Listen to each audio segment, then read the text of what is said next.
Hello there, everyone, and welcome back to Mortis FM, a Star Wars podcast. I'm Grayson, one of your hosts. I'm Cole, the other host, Grayson. We're live today. We are live. I got to go to the comments real quick. Hails from Posse Station. What's up, bro? How you doing? Hey, man, how you doing? How you doing? Good to see you. Good to see you. Anybody else out there? I don't know. This is new. I don't know how to check like how many viewers we have currently, but you know what? We're gonna treat this like it's just we're recording and you guys chime in. Is that for people watching? A fully interactive episode. It is. This is a new thing for us because we peep on Dark Side Secrets every now and again, but let me turn on this music real quick. It's a little too loud for me. Cole Cohen 808 says, "What's up, boys? What's up, man? Other Cole, what's up? How you doing? Cole 2. Who's the first? It's you. You're the first in my heart. We have four viewers. We have 4 viewers. Hello, everyone. Hello. Sorry that we're like a minute late. I had to go make a cup of coffee with my Navarro coffee mug. Before we get started, and this goes to everyone in the chat as well. Cole, how was your May 4th? It was it was a lovely day. I got to watch a certain I got to watch a certain mini series that came out on that day. Yes. That was very good.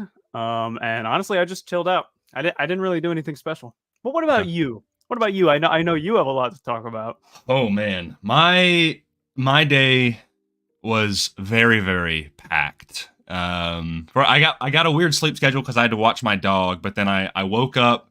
I posted a review for a short story in Tales of Light and Life, which Charles Soule liked that, by the way. Oh, really? Yeah, that's great. It was really cool. So I posted that. Surely I went to his table multiple times to annoy him. So, but we'll see. I think I'm gonna try to see him at Dragon Con in September because I've never been, and now that I actually have the time to do that, we'll see. But I did that, and then I watched the first 2 episodes of Tales of the Empire, and then I went to go watch Phantom Menace. Almost fell asleep because I was very tired, but it was a great experience. Not because it was boring, just because I was tired. All right, okay. Just making sure. I will say there was at one point that I was like, because you and I, like, we've seen, I don't know, I'd love to see that statistic, but I mean, I've seen the Phantom Menace movie, yeah, like I've seen every Star Wars movie so many times. But there's the part basically once they leave Tatooine and go to Coruscant, and then once they go back to Naboo, there's like it's only like 10 or 15 minutes. It was that part I started getting really sleepy because it was, a lot of the politics stuff and everything and like the Jedi Council. So it was a little bit of a slower section. And I love that part of the movie, but I was like getting sleepy. And then finally the Battle of Naboo came in and I was like, all right, let's go. And then I came back home. I finished watching Tales of the Empire. And then immediately got dressed in my Star Wars drip with my dad to go watch A New Hope with a live orchestra, which was amazing. It was. That just sounds like a transformative experience, dude. I wish that I could have attended that, but maybe one day. I said maybe one day. Apparently, they're doing it with more of like the other. They might do it with some of the other movies. I would love if they did. I mean, I'd go watch every single one with a live orchestra. Like Revenge of the Sith, though. Dude. I'd be locked in. Battle of the Heroes. Yeah. But it was a great time. And honestly, like really, I've never seen A New Hope in theaters, but honestly, I think seeing it that way was even better. Because like the crowd was just awesome. Like, I mean, everyone, when Luke Skywalker came in, everyone cheered and clapped. Like, and then when Han Solo or when Obi-Wan showed up, everyone, when he's like, hello there. Everyone was just clapping and cheering. And then at the end of the movie, like the standing ovation and stuff. So I got some clips. I'll post some of that. I posted one last night if you guys are interested in that. But yeah, it was a great May 4th. And today, happy to hear it. It's going to be an even better Revenge of the Fifth because we're doing this and we have a lot to talk about. So yeah, we've had a slight hiatus. So now we're coalescing 3 things essentially, which is Flash Strike, and then the finale of Bad Batch, and then Tales of the Empire. We also got, I guess another thing that I didn't even mention beforehand, but the new Acolyte trailer as well. Talk a little bit about that. Not a whole lot to talk about, but I mean, the new Sith and stuff. So, so for people that are in the chat, the 5 of you guys, thank you for being here. What do you guys want us to talk about first? Do you want us to talk about Bad Batch, Tales of the Empire, or Acolyte trailer? You tell us. The choice is yours. This is a fully interactive Mortis FM episode. Exactly. Choose your ending. This is choose your own adventure episode of Mortis. I'll give you guys a little bit. I'm one is more fresh on my mind, but I'm happy to do whatever. Tashi Station says Batch. Okay. What's up, Metroplex? How you doing? Metroplex Cole, what do you? Oh, Metroplex saying Tales of the Empire. Tales of the Empire. So we're going half and half right now. Anybody want to step in? Yeah, we need to break the tie. Break a tie, and we might even have to step in and say what we want to talk about. We might have to as well. I have my vote, but I'll wait. Okay. I'll give it about 30 more seconds. Do you have an idea of what you think that you want to talk about? Yeah. Honestly, I'm indifferent. I'm just excited to talk about all of it. Anyone, I do. That's funny. I actually do have it. I do have a chance cube. Deal. All right. I'll go grab my chance cube. All right. You call it. Is it red? Which one's gonna be red? Which one's gonna be blue? Red, the Batch, blue, Empire. Okay. We got him. Got him right here. I don't even think they sell these anymore. Really? Yeah. It's okay. I wonder if that's because that just nobody bought them. Hey, I love my little chance cubes. I love them. I just think they're probably kind of niche. They are very niche. But I was like, we created a whole new version of Sabak with them, which is honestly my favorite version of Sabak, Volanto Swap. Dude, can I get this bag open? What the? This is like... Okay, I got it. Watching me get clowned right now. These also my regular dice. I was wondering, I don't remember there being so many. All right. We got one right here. I'm going to just roll it on my floor because I don't have anywhere else. You said red Batch, blue Tails? Yeah. You got to... Okay. It's red. Talking about Bad Batch. It works. Yes.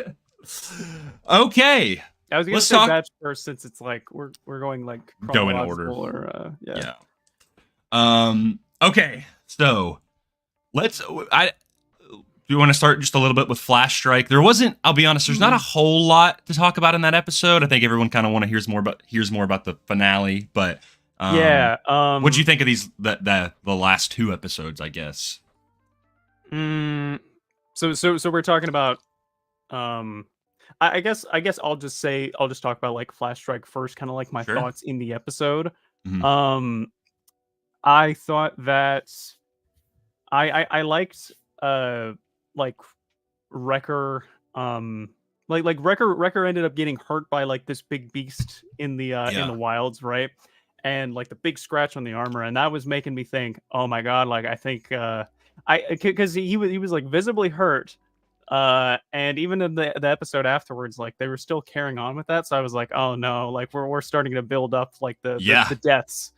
So I was worried about that. And then Rampart gets separated from them because he's just being a loser in the wild. Bro, you know? Rampart sucks. I will say I got so much joy. I just bit my lip on accident. I got so much joy when he like he like screamed as he like fell out of he was like, dude, he is it like I don't know how to pronounce his first name. It's like Nashir or something like that. Dalal. Something like that. Great voice actor. Yeah. I was like, bro, he had bills to pay. Like with that. The Imperial screams in this show has been so good. Like especially that one trooper in the episode where Omega and Crosshair were on that like backwater planet trying to escape. Yeah. And that one trooper's just like, Bob! Like it just gets launched away from those engines. Yeah. I just think, I thought that one was good, and I really like seeing Echo and Emery work together. Yeah, that was probably my favorite moment of that episode.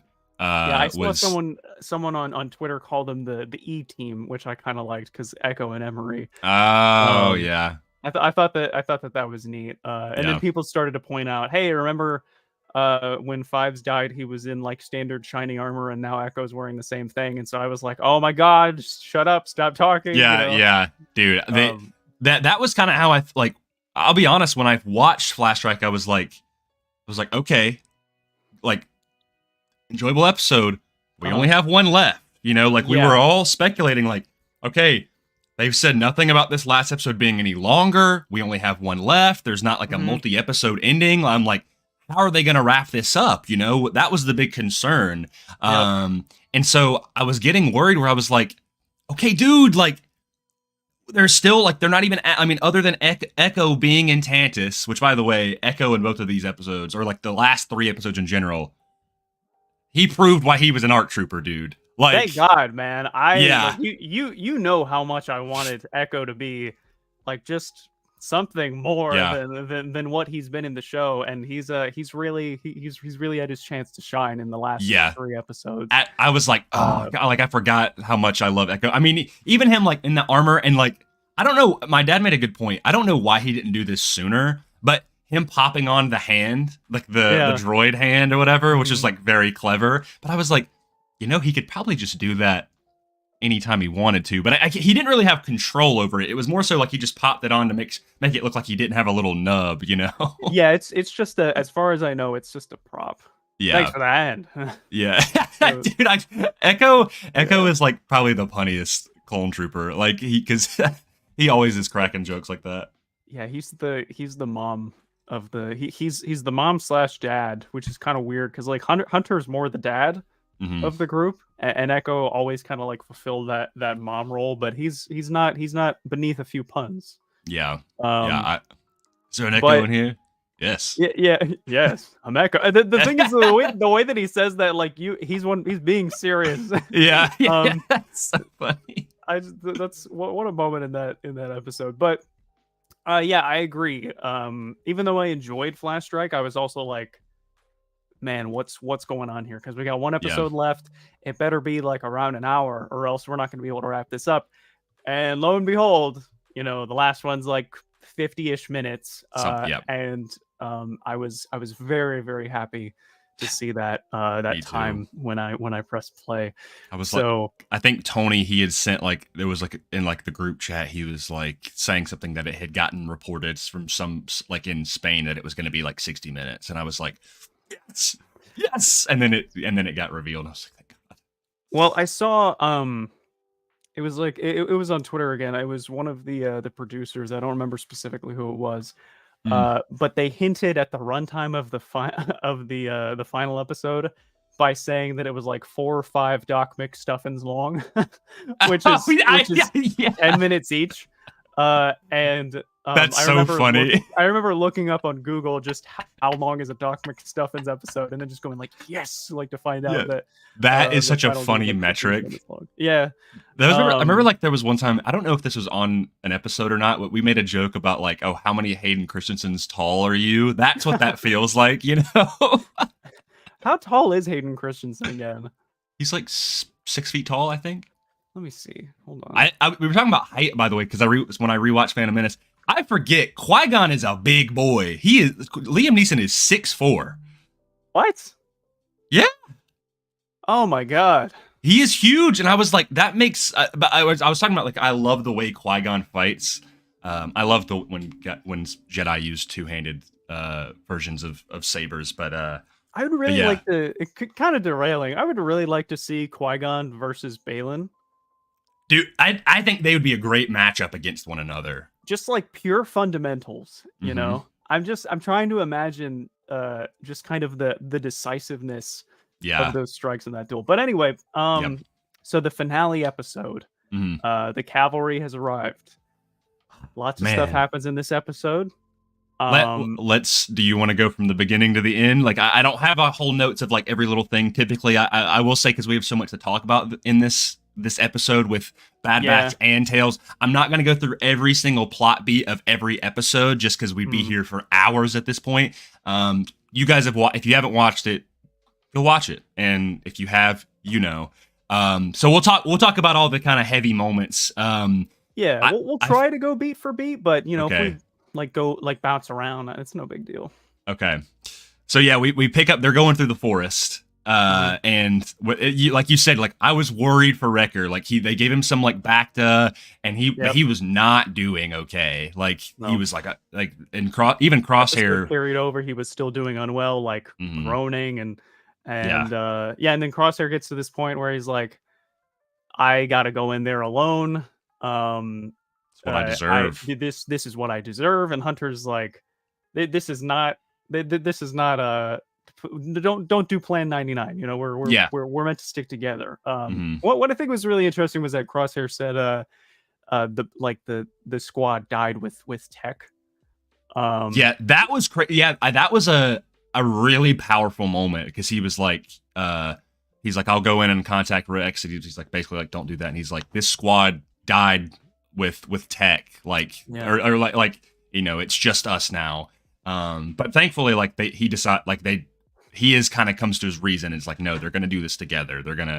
Crosshair's not going to just go needlessly sacrifice himself. Because at this point, I think that at this point they know they may not make it out, right? So like they've just got to go. They got to go all in. It was a beautiful thing to see, like watching them kind of all work together. And again, I mean, Echo in Tantus, bro. Like people were making jokes and stuff. Like he's like the John Wick, and like he's just going around like taking out troopers, dude. Like left and right. I mean, Echo was the GOAT in this episode.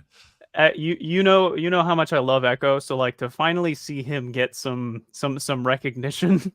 I mean, this is probably the most he got in the show. Yeah, he got he's had some good moments throughout the show, but I think this was like, okay, finally he's doing a lot of things that are integral to the plot, as opposed to just kind of being like a side piece, He's rolling around, he's taking out all these dudes, like putting on the disguise, and I mean, honestly, I think Echo did a whole, like a very big percentage of the legwork when it's related to Tantus. Oh yeah, I mean, he was the guy Omega. In. Yeah, he was the in. He managed to turn off the sensor so that they could get on the ship. He snuck in and linked up with Emery, and they found Omega together. And he went and freed the clones, and then got the drop on. Man, and then Omega was so great with the Zillo Beast, which was a great distraction. And I have some points to make about the Zillo Beast kind of later on towards the end of the episode. And I also have something, I'm sure you might have seen this, but I have maybe some good news for you regarding, but I won't say it yet because I've been digging in and looking at some stuff, and but the Zillo Beast breaks out, but I think there's like the Zillo Beast, like it was awesome to see it wreak havoc and like take out all these troopers and stuff, but it really didn't like when Tarkin comes in at the end of the episode and he's like, this whole like thing is a wash for all the funds, the Project Stardust, classic Tarkin move. Like the base isn't that destroyed, right? Like the Zillo Beast only went up, he broke out, or she, I don't know the gender of the Zillo Beast, but or she, we don't know. We don't know. Like broke out, went up that big shaft, broke out of that that hangar bay, or that docking bay, and then left. Like it wasn't like the Zillo Beast just like tore up the whole base, but it gave the batch the distraction they needed, or at least a way in so that they could find Omega, right? The Zillo was literally just like, and it just like, I'm not here. Yeah. I think I really like that moment where Echo kind of figures out that this is Omega's doing, and Emery's like, why? And Echo's like, because this is what I would do. And then when the batch sees the Zillo escaping, Crosshair is like, is that Echo or Omega's handiwork? And Wrecker and Hunter say definitely Omega. Yeah. So like I don't know, they're all just kind of just one big clone family, Yeah, I also loved seeing Omega with the kids. And there's a little moment that I just thought was really funny. I think it's with Jax, and he's carrying Bairn, the little baby, and Bairn is like crying before they let the Zillo Beast out. But then the destruction happens, and and Jax is like, "Oh, now he falls asleep." Like, and I just like that's so funny. That one got a good laugh out of me. Yeah, I just thought that was really cute. I love those like those kids, man. Like, I want to see more of them. Yeah, and maybe we will. You never know. So. Astro. I don't know. We that's some speculation after we get to it, but we'll get to the speculation. Yeah, but in the middle of all this, Hemlock is like he's scrambling at this point, right? Like everything is not going well, and you can tell like he's starting to like kind of like. He's not like starting to lose it, but he's starting to cut corners and act a little bit irrationally because Zillo Beast, Omega's out, Echo's in the base, wreaking havoc, Emery Carr. Then we got the stuff with Rampart and Nala Se, which was a great moment as well. Although I have one critique about that kind of annoys me, but just because. We'll get to that, I guess. Yeah, I mean, I could go ahead and mention it now because it's like it's a small part because everything is kind of happening and I can't remember like scene for scene, swap for swap. Like it was a big episode.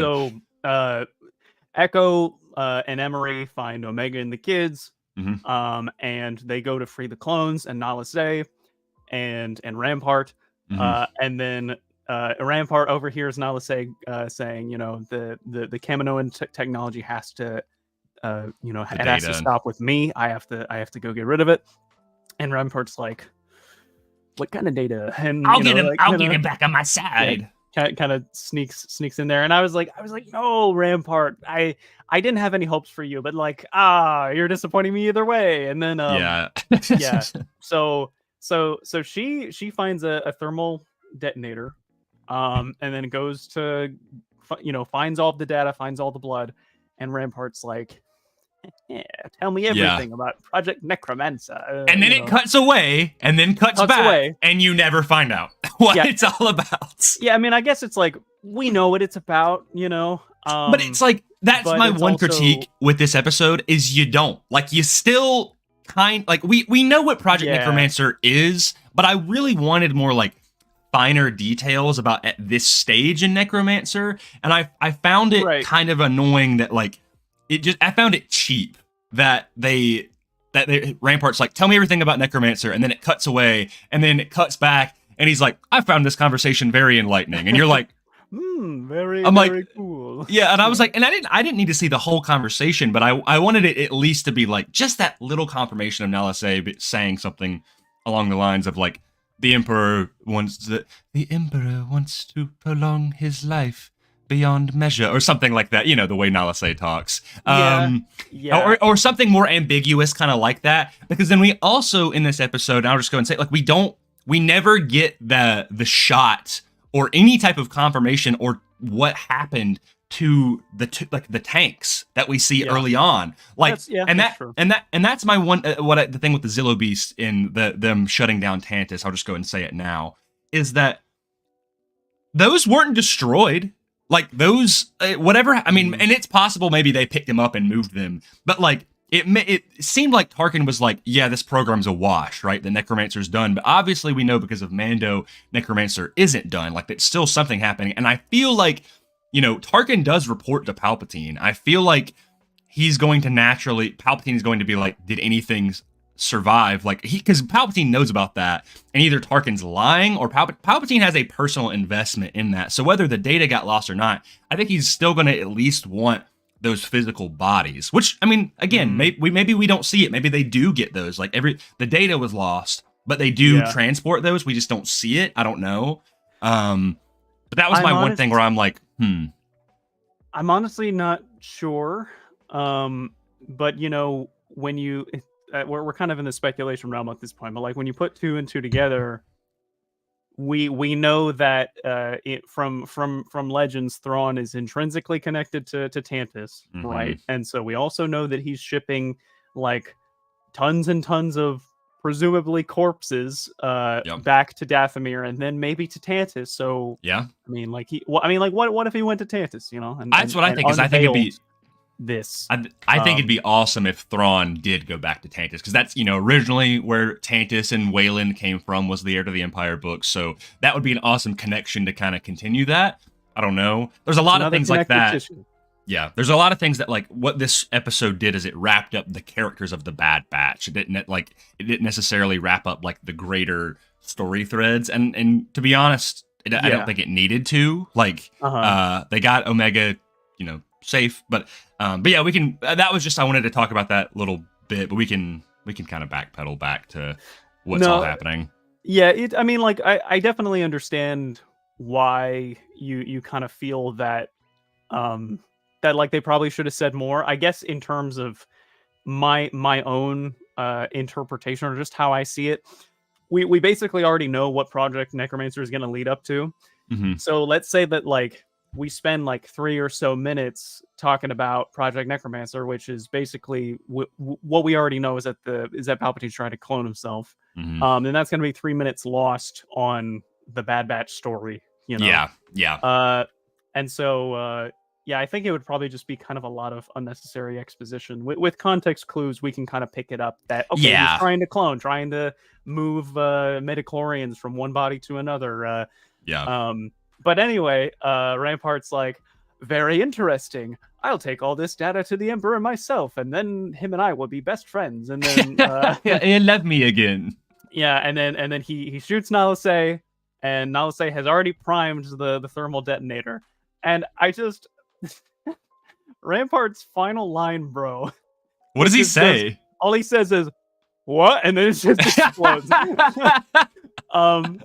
It just immediate vaporized. And like there was a part of me that thought it would be so funny if he just did like the crazy scream, but him just saying "what," like just completely exasperated, was just so funny to me that like you act like a loser, you die like a loser. That's how it goes. I'm so glad that he did not get he's your guy from Rebels. Why am I blanking right now? Callus. I'm so glad that he didn't get the Callus treatment, because even though I love stories where Imperials flip sides, I think we've gotten a lot of those in a row. And sometimes you just kind of love to see a guy be bad because he's bad and he's not going to change. So. It just sucks. You just suck at Rampart. That was a good moment in the episode. I'm kind of they didn't do any really setup for that like him coming back around. And like I said, we get a lot of those. I mean, you have someone like Iden Versio and their team, other than I think Gideon was the one that didn't turn. And then you've got Callus, and you've got all these other characters of like, Imperials turned rebels. So it was nice to just see like Rampart, you just kept sucking. I will say, I do like his character in the way of like, I kind of like, he's kind of like a Handsome Jack from Borderlands, if anybody gets that reference, where it's like, he's one of those, not as much as Handsome Jack, where like, but you kind of like, you love to hate him, but you also hate to love him a little bit. Like in the episode where they go undercover on that station, I was like, you know what? Like, it's kind of fun to watch Rampart. Like, it's fun to watch Rampart like just be like a bozo. Like he's just like he's screaming as he like his like line gets detached from in the previous episode in Flash Strike, and Hunter like shoots the thing. Or it's just he's at least in these later episodes he's been very entertaining to watch, I guess. Well, it's fun to have those moments where you've got the villain on the team. It's like that one episode of Clone Wars where Anakin and Obi-Wan are breaking out of containment with Dooku. And like they're all chained together. And like just thinking about the overall context of Star Wars, that episode just feels so strange and out of place to me, but it's still funny. But Rip Bozo. Have no hope for you, Rampart. Get on up out of here. And so the data is destroyed, and any semblance of Omega, at least in terms of information wise, as far as we know, is True. That makes a good point. Yeah, because I guess that kind of deletes any tracks leading to her, because really only Hemlock knew about that. But speaking of Hemlock, then we get when the batch kind of makes it to Tantus, he kind of reveals his backup plan, which is all of the Clone X variants. He activates the good batch. Yeah. He activates all of his Spartan 3s, and they look really cool. I gotta say, and pretty effective too. Very effective. They come out of their pods like zombies almost. Like you see. Yeah, they're like crawling out and everything. Yeah. You had the guy with like the bolas, and you had the guy with the swords, and then like the really strong dude, and then the sniper. Yep, which is our main guy. So they in a way they kind of mirror the batch, but with weird kind of regularities. And to be honest, when I first saw them, I was like, "That's Scar Squadron." It's not, but yeah, you can tell that there's definitely a template there. Also, real quick, I'm just gonna go through some of the comments that we have. Okay. Yeah. When we were talking about the Zillow, Metroplex says the Zillow is a she/her because she catwalked out of that like a queen. Yeah, very very true, very true. That's so funny. Tails says Rampart is a turd. Absolutely, I agree. Ashton Share, what's up, man? Yo. I think I want to say he was laughing when I said what Rampart. He did. Yeah. Metroplex, I'm very happy we got to have a Rampart and Hemlock have a sass-off. Yeah, we actually forgot to talk about that. Hemlock walked in the cell, and basically they're just going like, so, you suck, and Rampart says, you suck. And the Emperor likes me more. I forgot that he got captured, so yeah, that's funny. Yeah, they're just trying to dunk on each other when in actuality, it's Palpatine's court, it's Palpatine's game. The good batch, 100%. It's Teo. What's up, guys? What's up, dude? Hello. How you doing? He says, honestly, thought Tales of the Empire was not as good as I'd hope it would be, but I still enjoyed it. That's very fair. I think when it comes to this sort of stuff, you can't please everybody, which is something I will namely go into later in this Bad Batch episode. Yes. I'm excited to talk about Tales. That's kind of fresher on my mind. It's crazy. Like, it feels like Bad Batch wrapped up so long ago because this week has just been so jam-packed, filled with trailers and other shows and stuff. But bouncing Bail to you in the AN? Is it morning where you're at? No, you live in Florida, right? Oh, Tails. My bad. Sorry, he was talking to Tales from Kashi Station because Ashton is voicing Bail Organa in our audio drama. Yeah, that's great. It was funny. Ashton was the very first guy that we were talking. We needed some other voices because I was helping Jacob at Tales from Kashi Station. We were trying to figure out some casting, and obviously you are playing Anakin. I forgot. I have to do my voice lines today. That's right. But immediately I was like, Ashton, like I see him all the time. Like he posts stuff a lot with his family and his daughter. And I was like, that guy is Bail Organa, man. That he just exhibits Bail Organa energy. And I was like, let's get him as Bail. Why not? Let's get him in here. Yeah. That's great. And he was so down. So yeah, keep an eye out for that. Tales from Tashi Station is cooking. Cole will be Anakin. I'm a couple other characters as well. I'll keep it secret, but yeah. So I'm sorry, I just have to say, Metroplex says that he. I watched Drag Race. They very much act like drag queens to me. Rampart and Hemlock. Rampart is a 100% drag queen on the side. Yeah, I need Tales of the Empire season 2, Rampart, 3 episodes of him trying to make his way in drag. Yeah, because he absolutely is. He is very sassy. Yeah, that's so. But okay, so where? Yeah, so the Clone X's. the good batch gets awakened. Batch.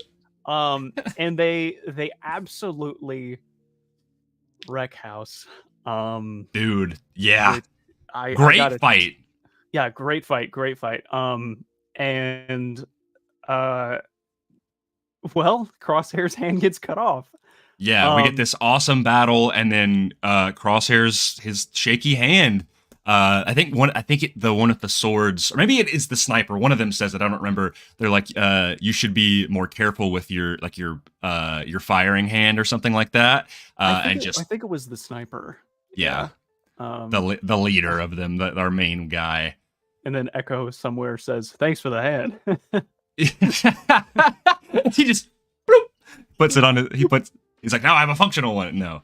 And they all get captured. They all get put in kind of these like containment sales. My southern accent came out there for a second. Those containment sales for $50. Containment sales down over Mount Taylor. The containment cells.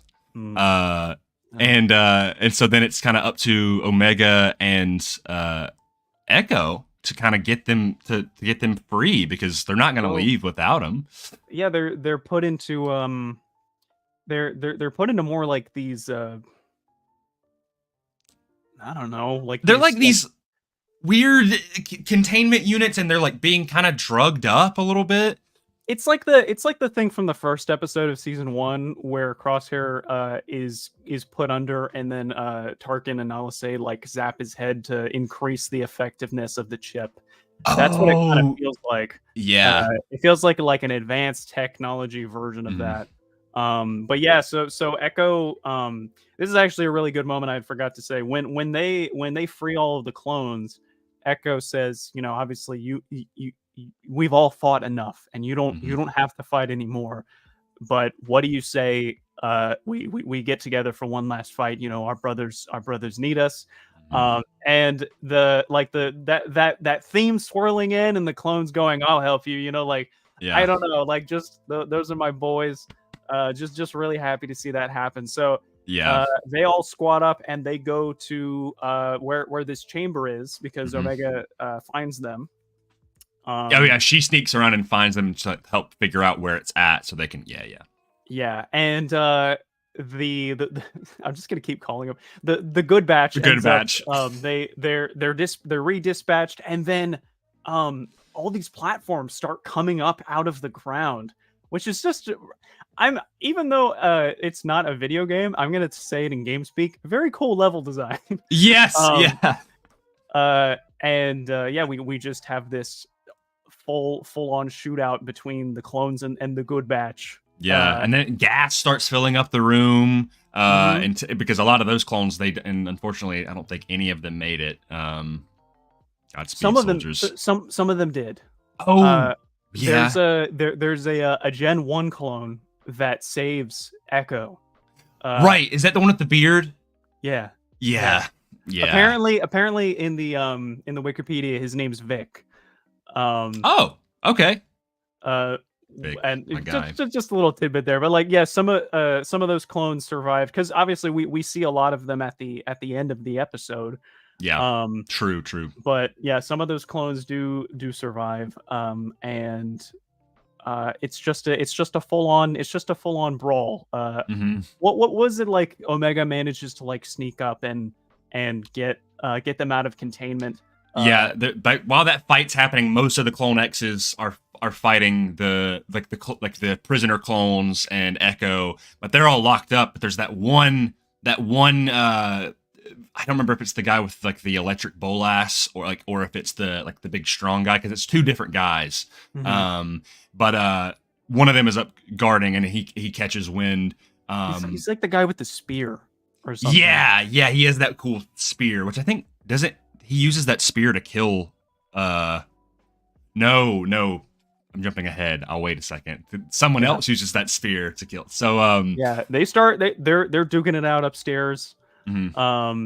And the swords, and then the really big strong dude are downstairs. I think like Wrecker ends up like getting like thrown down there, basically. Yeah, well, basically what happened, like right before this, Hemlock does come in and she gets captured, but she has already like let them escape. Like she's already kind of put in the codes to make sure that they could break out. And then they all break out, and that's when like the big kind of just chaos happens. And Wrecker is he goes full Hulk mode, straw, you know. Yeah, he's fully in his element there. That was actually really cool to see because I mean, typically throughout the entire show, Wrecker's just kind of, I want to blow stuff up, like just kind of being a goofball. But when he's like just raging, he is a force to be reckoned with.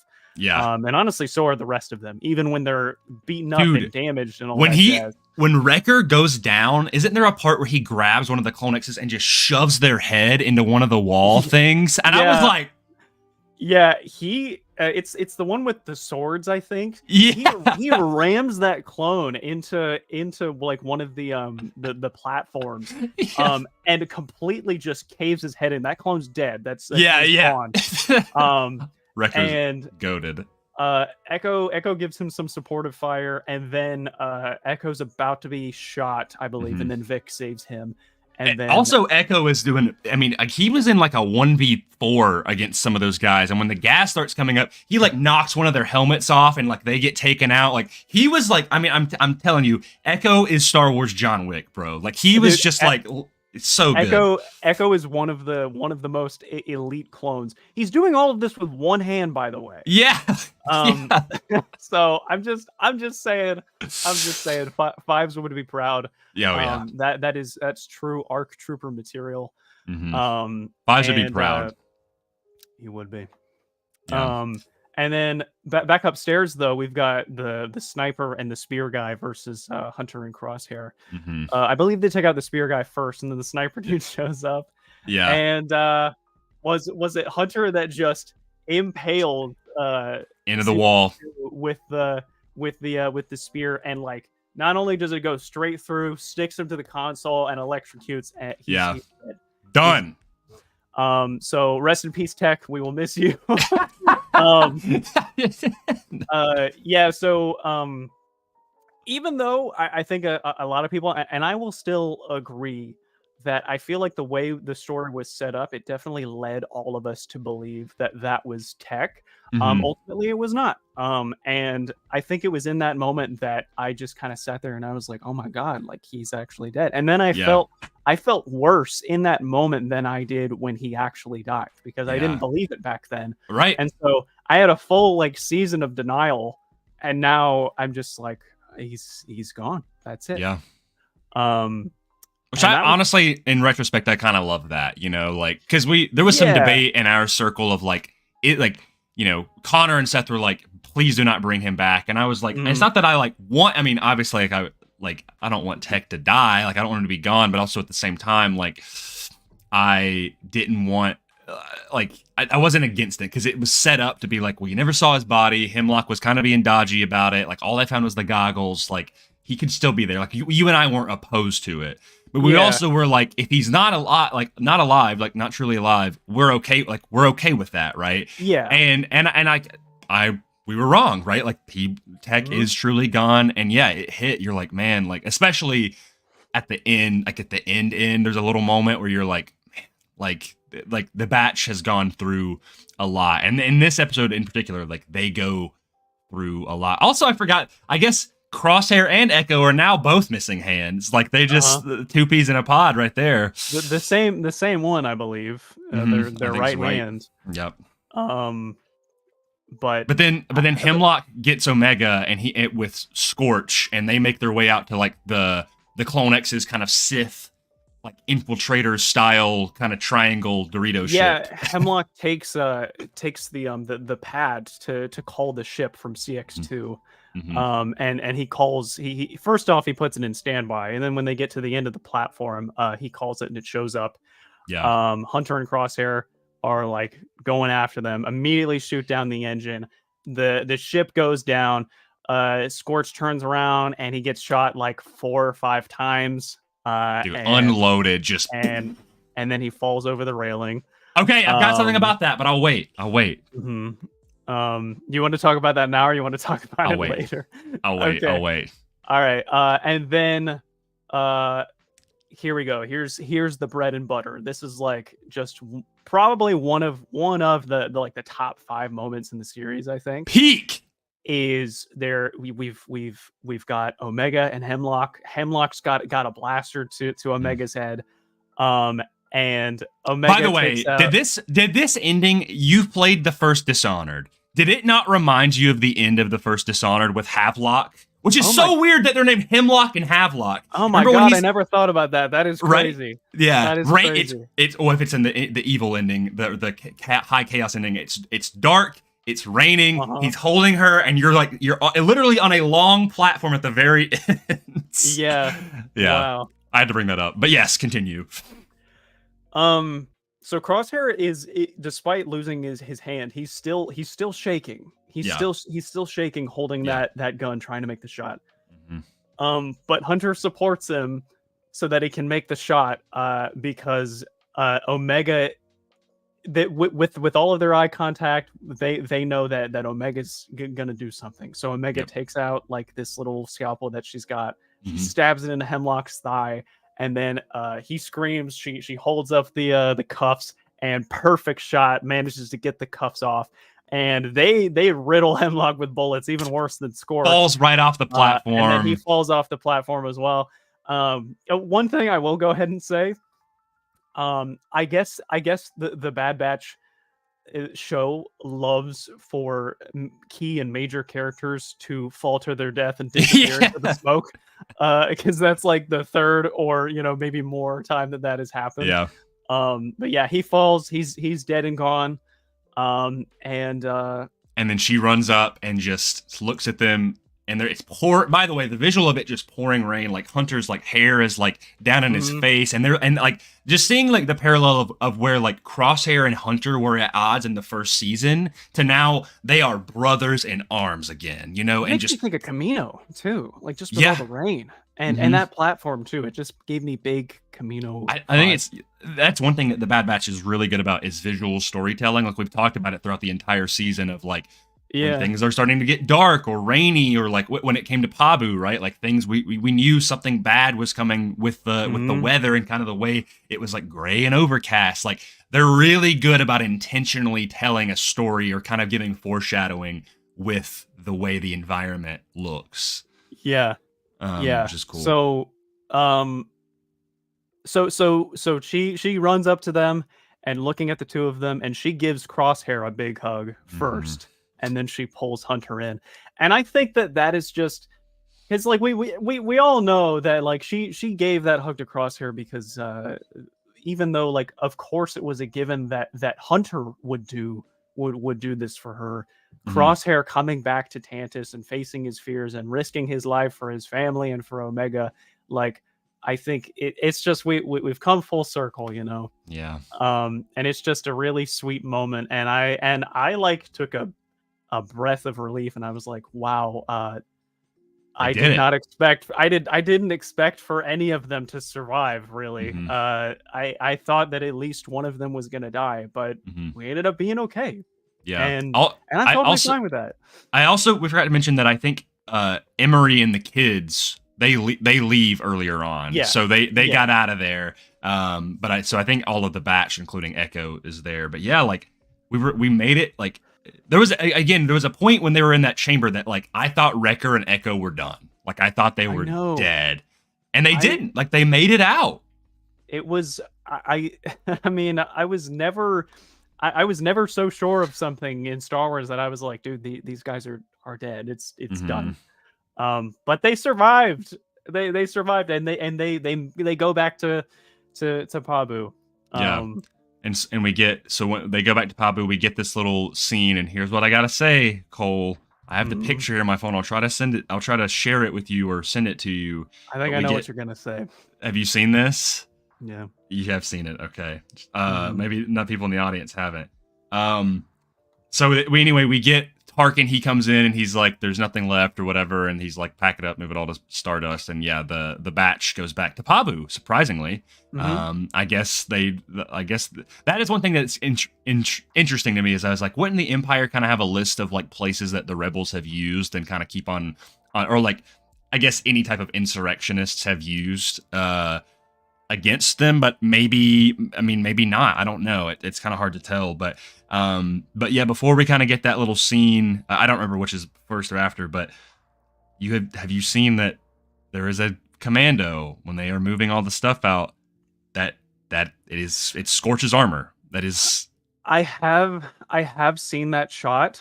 But right here. as soon as I saw that, I was like, oh my god, I need to check this. And so I went, and if you look at the same shot, there are multiple of that asset put around the shot. And so what I at this point I don't know. It's weird. It's weird to me. There's like 3 different Scorch assets in the same shot. Okay. And so I'm like, well, were they were they trying to put Scorch in there, or were they just reusing assets? I mean, it's weird to me because, and this is also kind of a weird kind of complaint that I have with the episode. Not a complaint, more so just, I guess it's a complaint. I don't know. So with animation, like with live action, it's one thing, right? Where they reuse things or whatever. But with animation, you have to intentionally use the model, right? That they're doing in those scenes. So like, and they have done it throughout the entire. They have used a plain white commando throughout the entire show. Like they have been there, and it's like, why would they use the Scorch model? Like even if it's far away, like what they know that people are gonna look into it. Yeah, like and it's weird. Truthfully, I don't know. Yeah. I think that it has to be very intentional to put that model there. And so maybe it was a mistake that they duplicated it, but they did intentionally put the model there. I can't be sure.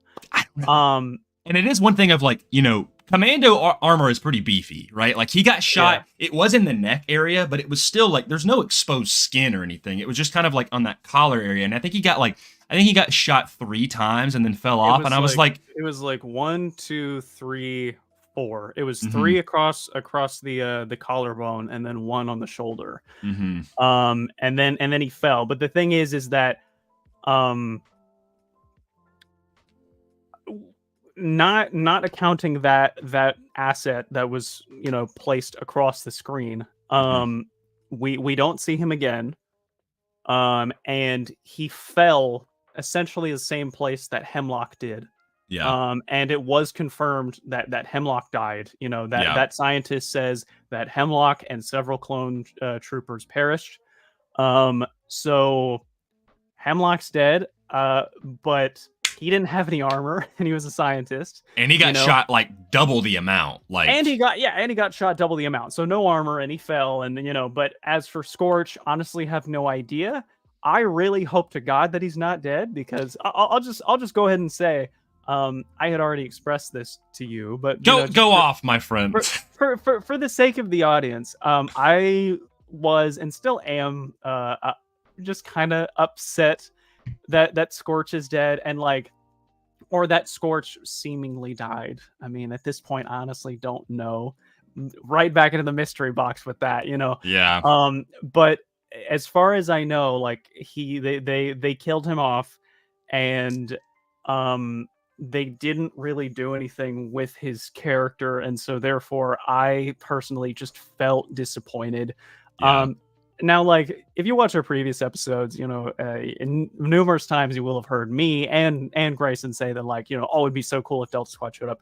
I didn't actually think that was. I mean, there was a snowball's chance in hell that thing was going to happen. It was more likely than a bunch of other stuff. But the show's about the batch, and with that, I get it. But the way that I felt about it was that if you were going to take Scorch, which is a beloved fan, Legends favorite character for 20 years now, and put him into a show, bring him back into canon, there's got to be a good reason for it other than it being an Easter egg. It would be one thing if he showed up in those scenes like he did in season 1 and you don't see him again. It'd be like, oh my God, that's such a cool little Easter egg. But then they made him integral to the plot by being Hemlock's right hand, Hemlock's commander guy. And so I was just thinking, well, maybe it would have been better if we got a little bit more with him, or if he didn't have such an unceremonious send-off. Yeah. So I was hoping more out of that. And so I was like, I was upset when he died. Yeah. That was I think it was like it was the this friend group that of creators that Grayson and I chat in, and someone was like, "It's a good thing nobody died," and I was like, "Someone did die." Yeah, and then you sent that meme of like the Squidward with like the grave or whatever. Yeah, I sent a meme of Squidward going to a grave, and on the gravestone, on the headstone is Scorch. I love that character. I love Republic Commando. I think that it did so much for the characterization of the clone troopers. Yeah. And I just kind of wish I got a little bit more. Yeah, I get you. For me, it's like a 50-50 thing where I'm like, okay, he was intentionally used, and it kind of sucks that he never really got like. I mean, granted, in that first season as well, like he kicked the batch's butt. Like it was pretty awesome. But at the same time, like they never really like set up anything with him. So I'm also just kind of like, I know like maybe we got our hopes up, but it does. I feel mixed on the matter. I get your frustrations, though. It's just like, because of the fact that they used it intentionally and then nothing really came about it, you're like, dang. Okay. Well, he gone. I think my biggest thing was like, if you're going to let's think about his usage in the show, right? You could remove the colorization from his armor and just make sure no one mentions his name. Yeah. And you wouldn't know that it would be Scorch at all, right? Because they changed his personality. Now, to be fair, I was okay with that because I was like, oh, his inhibitor chip, went in. This is like showing the terrible reign of the Empire. This is what happened to the like everybody's favorite clone, Mm-hmm. and in that way, that's what makes me feel still a little bit okay with it, that like this is just an example of just how badly everything has gone. You know what would have made me I think I wouldn't be upset with it, or I don't think you would be upset with it. Maybe you would, but also it would make more sense. I kind of wish it was Fixer the whole time. Fixer, it would make a lot more sense. Like he would, because like he was already so loyal, kind of like Crosshair to that cause, and the fact that like I think it would have made sense for him also being like a tech-based guy, working with Hemlock and being his kind of right-hand man.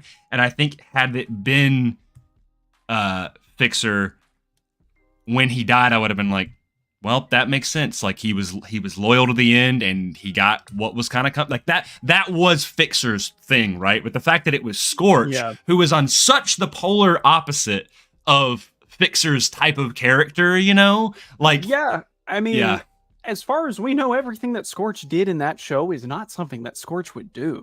Mm-mm. I think that is because of the inhibitor chip. I mean, it seems to be like it affects the commandos a lot more. Either that or like they just have a different sort of discipline or loyalty. But I have something about the commandos as well that like they never really addressed. This is the weird thing about the whole Tantus thing in general is we know that there's a ton of commandos on Tantus. Throughout the whole episode, you don't really see any of those white commandos, like those just shiny commandos, like in the final episode, right? Yeah. They're like kind of nowhere.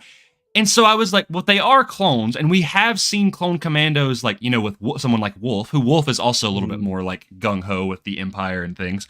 We see that like they do listen to him, like they're not like, even in that moment when there's his little commandos that are with him, they're not like, sir, we can't do that, like they listen to him. And so it's not like they're entirely like against that. I feel like there has to be some sort of qualm that these commandos have. So I think it would have made more sense this way, as I wish I said this on Dark Side Secrets this past week, that in Captain America the Winter Soldier, there's this moment, and it's one of my favorite moments, where Cap gets on like this intercom, and he's like a rally call. He's talking to everybody in S.H.I.E.L.D., like, the people in S.H.I.E.L.D. don't know that it's Hydra or whatever. And he's like, if I'm the only one, so be it, but I'm willing to bet I'm not, or whatever. I think it would have been really cool if when he gets the prisoner clones, then Echo gets on like a microphone throughout the whole, or like calls out to an entire frequency, and the commandos are kind of sitting there like next to like the TKs, and the TKs are kind of like looking at them, and it becomes this thing where like and maybe not all the commandos, right? Like maybe some of the commandos do just like they do fight with the Empire, but I would have loved if the clones would have come to their senses on Tantus and been like, you know what, this isn't right. We can't treat our own brothers like this. In the same way that Emery Carr, you know, she kind of came to her senses. I would have really enjoyed that, but then maybe Scorch was the only one who didn't because he is like Hemlock's right-hand guy. Yeah. But it's like the commandos just weren't around. Like it was kind of like they just forgot about that they were even on Tantus. Because like in those first couple episodes, and then anytime we see Tantus, there are commandos like in around every corner. Like they're everywhere. I mean, you do see a handful of them going up against the Zillo Beast, and I feel like that's probably where the resources were diverted to. But you're definitely right. There was a lack of them there. Yeah. I think if I'm gonna be honest, and I mean, it's probably just because I love the game so much. Even if it were Fixer, I would still feel off about it. Really? I think I'd be like, he got what he deserved, you know? Well, like with the deserving thing, it's really hard to say because like I don't even know if I would say Scorch in that instance got what he deserved. What was No, he, I agree with you. Was he terrible? Yeah, but all of the clones were when their chips activated, and we don't know if it's still in effect or not. Like it's kind of been thrown up into the air as to what happens to the chip and its efficacy. Yeah. So just seeing him be traded like that, it was hard for me to face. And I think I'm only okay with it because it's just evident of just what the Empire did to what we loved. Taking the best, like one of the best clones that we knew, and just turning him into. I mean, I wouldn't be surprised nothing. if you mentioned it earlier, and I had forgotten about this. The thing in season 1 that they did to Crosshair, right? I wouldn't be surprised if they did that to Scorch. You know, like.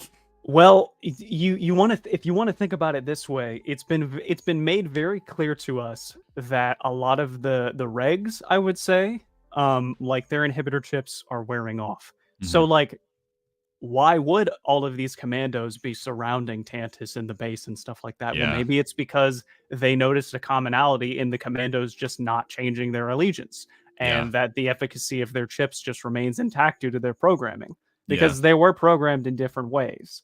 But yeah, I mean, even if it was Fixer, I think it would still feel a little unceremonious, because I think if you want to use those sorts of characters, it would do service to them by at least implementing some relevancy as to who they are and like about their squad, because a lot of the Bad Batch show is like identity crises and realizing who you are, and a lot amongst the clones is like realizing that you're being turned into something that you don't want to be. And so like just imagine this little arc of Fixer, you know, being reminded again and again of his squad, and like maybe he chose to leave Boss and Scorch behind and stayed with the Empire or something like that, or even Scorch, you know, the same exact thing. And then there's a moment where Scorch finally turns against Hemlock despite everything that he's done or whatever. Yeah. And like even sacrifices himself. I'd still be fine with that. Just more with the character. That's all. Yeah. Yeah. I get you. I'm kind of over it. Like, I don't really care. Like, it's one of my things as well. Like, it would be, in my opinion, and call this probably is just copium. I said this to you the other day as well, of like, it does suck because it wasn't an intentional placement, but at the same time, Scorch is not Revan. He is not Kyle Katarn. He is not Mara Jade. He is not Starkiller. Scorch was in one video game from 2005, and he was the comic relief, right? And I love Scorch. But that's really all he didn't have an arc in the game. Like that was it. And at the end of the day, the show didn't set up any type of character for him. He was just kind of a grunt. And that is one thing, you know. I think that's the problem, you know. Yeah. Like if you're gonna put him in there, why don't you do something with him? If you want him to just be an Easter egg or a reference, have him be that. But instead, they made him integral to the plot and didn't do anything with him. That's my problem. I would have preferred if it was like just a brand new commando. Honestly, exactly. Like again, I would have. I also, I mean, I'm a big Boss fan. I think I've got Boss right there, his Funko Pop. If it was, I would have preferred if it was Fixer or Boss, because then it would have been like, I think those are two characters that would have fit into that mold as well. Because Yeah. Boss is also very like, yes sir, like follow orders kind of guy, right? As much as I love Boss, those would have been characters that I'm like, you know what, like they don't really, because also in that game, like even though you do love the characters don't go through any like particular arcs. Like it's not about a character story like Bad Batch. It's about the mission. It's about the arc of just like, it's kind of just a series of events, right? And that's that's a cool thing about it. But I do think I would have preferred if it was like one of those types of characters in general, or just a brand new like really cool clone commando, or even if it was they had swapped Scorch. I mean, I guess it wouldn't really have made sense because Hemlock like Scorch is his guy. But if it was like Clone X was following them and helping because they had like the ship, and then it was Scorch, like maybe Echo and Scorch went up against each other, and they kind of had a final stand, of like OG. I mean, ARC troopers are also a form of commandos. Like having Echo fight Scorch, and that be kind of like this final, almost like a Seer versus Vader kind of moment. That would have been really cool. But I know we're silly Commando fans. Like it's just, I don't know. I really love the characters, and I think if he didn't die, I would feel differently. Yeah. But then and he might be. We don't know what the whole asset. He might be. But like, I wouldn't put money on it. I wouldn't. I don't know. It's weird. You wouldn't put money on what? Like I honestly, even if he is like that is his model in that final shot or whatever. Yeah, I wouldn't put money on him ever showing up on anything again. Well, like a show. Like I mean, again, I would love if they did like a Commando remake, right? Like or player co-op, whatever. I mean, if they did decide to do that Rex and Echo show that everybody's talking about, And speaking of, we'll go ahead and go back to the episode. Yeah, like Rex never showed up in the finale, and they mentioned him one time, and he doesn't even show up in the very end on Pabu. Yeah, we were kind of like. I mean, I was pretty like certain that Rex was gonna show up with all the boys. We didn't see Cody again. Nothing happened with that. No Wolf. And so there's a certain vacuum here. And so now I'm wondering, well, what are they gonna do? What are they gonna do about this? Yeah. And obviously, Metroplex makes a good point as well. Still scratching our heads over the Ventress episode, right? That's another plot. That there's a lot of threads that are just here that even after Tales of the Empire, we'll say that too, that there's something there. And so ever since yesterday, May the 4th, I've just been waiting for them to go announcing the next show, because they're hiring more animators in mass, I believe. Yeah. Okay. So something's brewing. So we'll see. Yeah. It was weird. Like Crosshair mentions like I'll call Rex or whatever, and they never do. Like I was surprised. Like I thought it was gonna be like a thing that they will go in and then they will call Rex, but they never did. And then even on Pabu, like we said, like no Gregor, no Hauser, no Wolf, no Cody, no Rex, and we've got this thread here where Echo and Emery are going off together with these clones to go to Pantora? Yes, with Chuchi. To meet up with Rex and the rest of the clones, and like come on, that is a setup right there, right? Yeah, there's more to do, and we have no idea. What Emery, what happened to Emery, like in terms of her upbringing. We don't know why she was created, or where, or when, or and actually, I'm just gonna say this as well. I don't think did we ever get a confirmation of why specifically Omega was created? No. We didn't. We just know it was like Nala Se just kind of like made her, and that was like a thing. I don't know. I was hoping that Omega was going to ask Nala Se, like, why was what was my purpose? And I think that could have been a really good opportunity for Nala Se to say something like to live, or whatever. But I don't know. we still don't know why is Omega. Yeah, yeah. So And that is also another thing is like I thought I was certain by the end of this show we would get that, like we would like yeah, the creators had said that they were like by the end of the show you'll kind of figure out or like you will it will be revealed kind of what her purpose is and why she was made. That was like kind of what I was picking up from what they were putting down, but then that never really happened, which is fine. Like I don't need it to be like there has to be this like whole I don't know like everything needs to be answered, but you know it's interesting. I'm not sure. Well, I guess let's go and we can talk about the final moments. They do go to Pabu again. Mm-hmm. They get the clones and all, and like the kids and things like that. And we get that final kind of like basically they're talking and they're like, well, now like we can do whatever we want to do. We can be whoever we want to be. And we get this like beautiful establishing shot of like Wrecker and Crosshair and Batcher and Omega and Hunter all underneath the tree. And I'm like, what a beautiful snapshot. You really didn't think you'd be able to see that, yeah. No, like I was like, oh my God. And then it faded to black and then fades back in to fades back into to Pabu. Mm-hmm. Which I at first I thought it was a destroyed Pabu. Like when it first was an overgrown Tantus for a moment. Oh, really? With the circles. I was like, wait, where are we? But yeah, that would have been cool too. But no, we see Scorch like crawling up the hill. Yeah, it's like the Boba Fett crawling out of the Sarlacc pit. Oh my God, dude, Scorch is my new Boba Fett at this point. You have a type.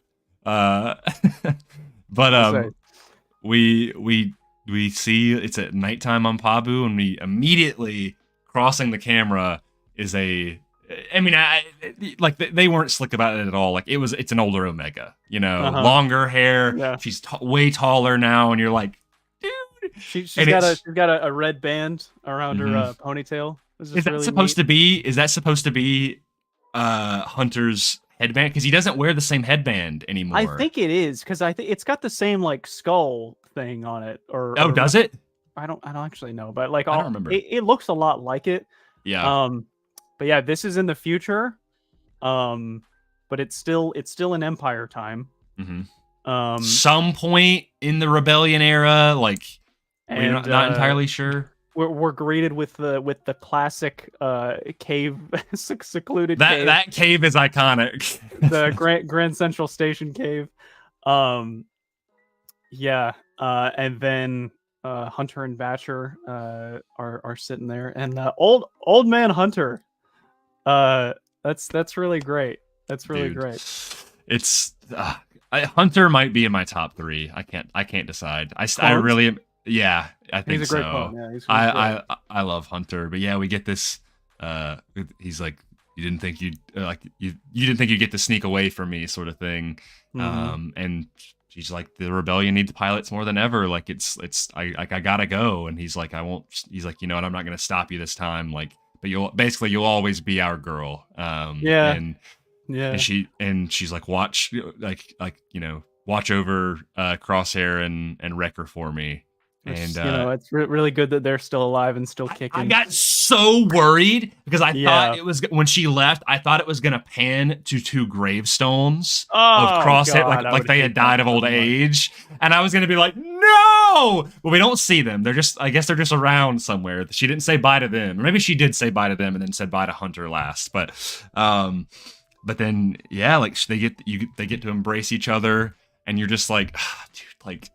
The emotions were so high. He goes on the ship. He says like I think the last thing he says is something like if you need us, you know know where we'll be. We'll be there. Yeah. Yeah. And Omega's got Gonki with her. Yes. Does she bring Batcher with her, or does Batcher stay with Hunter? Batcher stays with Hunter. But she does bring Tex goggles. Puts him on the viewport. Yeah.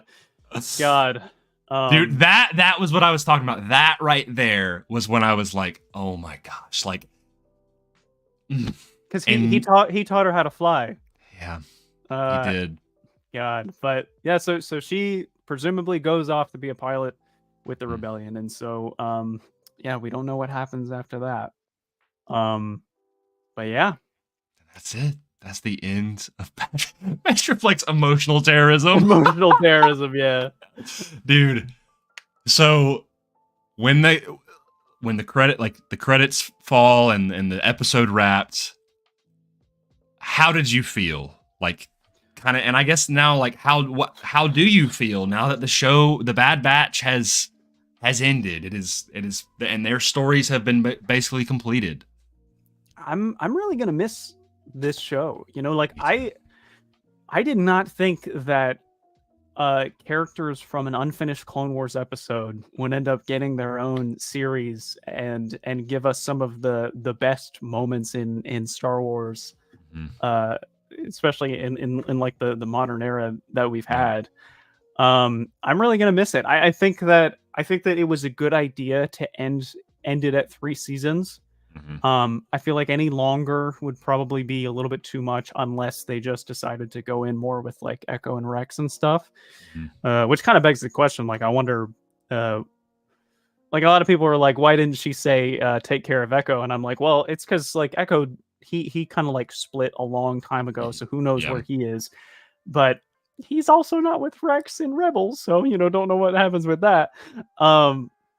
Or Emery, for that matter. So you never know. Yeah. Or Greg, Hauser, or Hauser, or Cody, or Wolf. Oh no, Wolf's there. Yeah, but, Wolf going crazy. He tweaking. Yeah. Jedi. Us just casually making fun of PTSD. That's terrible. That's so bad. We're the emotional terrorists. Emotional terrorism. There's a lot. But I think they deserve, the Batch deserves to rest. I think it makes a lot of sense for Echo's character that he doesn't want to rest. Neither for Rex either. I guess they got that 501st in them. You know what I mean? Yeah. So I really, even though I wouldn't say it's necessary, I would really love to see maybe a little show about that. I think that I agree. I think that would be really nice. I feel like that'd be like a good 2-season show, nothing long. You could bring in some like beloved clones like Scorch. Yeah, and I just think that I think that there could be more of a story to be told there. But about the Bad Batch show, I think it was really great. Brought in a lot of fantastic characters, and I loved it being this really good tethering tissue between the prequels and the originals, just kind of like watching the Empire or the Republic turn into the Empire. Like you just see that gradual change of armor and troopers and delegates and stuff like that. Yeah. And it even tethers to the sequel trilogy with Project Necromancer too. Yeah.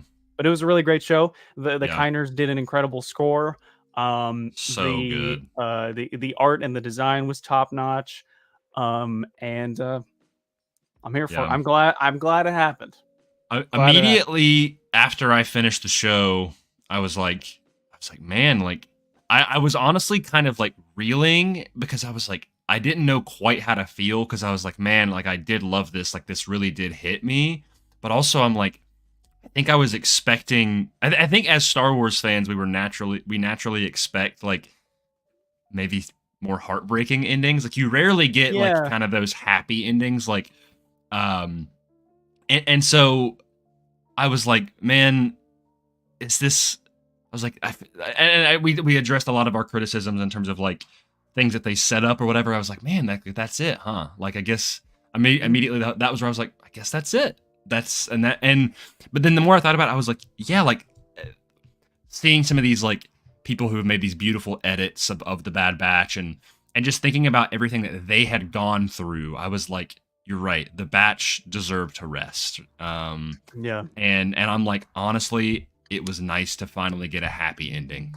I know. Just let them just settle down. They had already lost so much, and they just get to like they they finished their mission, and now they're they get to break free and just be people, right? Mission complete. And that, I think that's where I was like, you know what? Seth equated it to the ending of Return of the Jedi. Ah, okay, gotcha. Yeah. That's honestly that's a good point. And it's not like we'll never see them again, right? Like, I'm sure I would put money on this. We will see these characters again at some point, whether it's definitely a very small Omega. Story. Yeah, absolutely. Like, someone made a good point. It'd be awesome if Omega was one of the main characters of the Rogue Squadron movie that got pulled back, because now Patty Jenkins Head's working on that, and I was like, that would be cool. Like, post Return of the Jedi, Rogue Squadron, like her and Wedge and whoever else, like, that'd be cool. That would be really cool. Yeah, so I'm wondering when this is taking place. Immediately, my thought was after Empire Strikes Back, because here's my logic behind that. It could be in Rebels era, but we don't see her in Rebels at all, and I think you would have, right? I think it has to be after Rex has joined the rebellion, because she knows Rex and she knows Hera. Those are two of, like, connections. I think that's kind of her, like, in with the rebellion. And obviously they know about the rebellion through whatever means, I guess, whether it's the HoloNet or personal connections. Then they lose a lot of their forces and their pilots in Rogue One. And then in New Hope, it's pretty thinned out. Like, it's just like it's just gold. There's no more Blue Squadron. There's only Red. And obviously she's not there. Now, she could be. And we know, like, Hera wasn't in the battle of the first Death Star or whatever. Mm-hmm. But then you think, like, the rebellion between A New Hope and Empire, it feels a lot bigger. Like, it feels like they've gained a lot more. And even though Empire, they put a beating on the rebellion, like, there's a lot more ships. There's, like, Echo Base is pretty big. Whereas Yavin feels a lot kind of smaller. Especially because they had lost so much. And immediately plus they didn't put all their eggs in one basket in Hoth either. So yes, yeah. So immediately I'm thinking, like, okay, it's either Empire Strikes Back era, like after the battle of the first Death Star, like they've lost a lot of their pilots. They need pilots more now than ever. Or it's like, we know Rex, even though it's been confirmed that there's that bearded guy Nick Sant is his name in Return of the Jedi. They've confirmed that's not Rex, but Rex was in the Battle of Endor. I'm like, I think they've also confirmed that Hera in the battle of the second Death Star in space, she was there as well. So naturally, I'm like, I think Omega was probably hopped on in at that point, or at least a little bit before that. Yeah. So that's what I think. But then somebody else, I remember I brought that up in Dark Side Secrets, and they were saying that, like, it's possible that it was like pre-Rebels, and I was like, I don't know. To be honest, it doesn't matter that much, but I think it is OT era.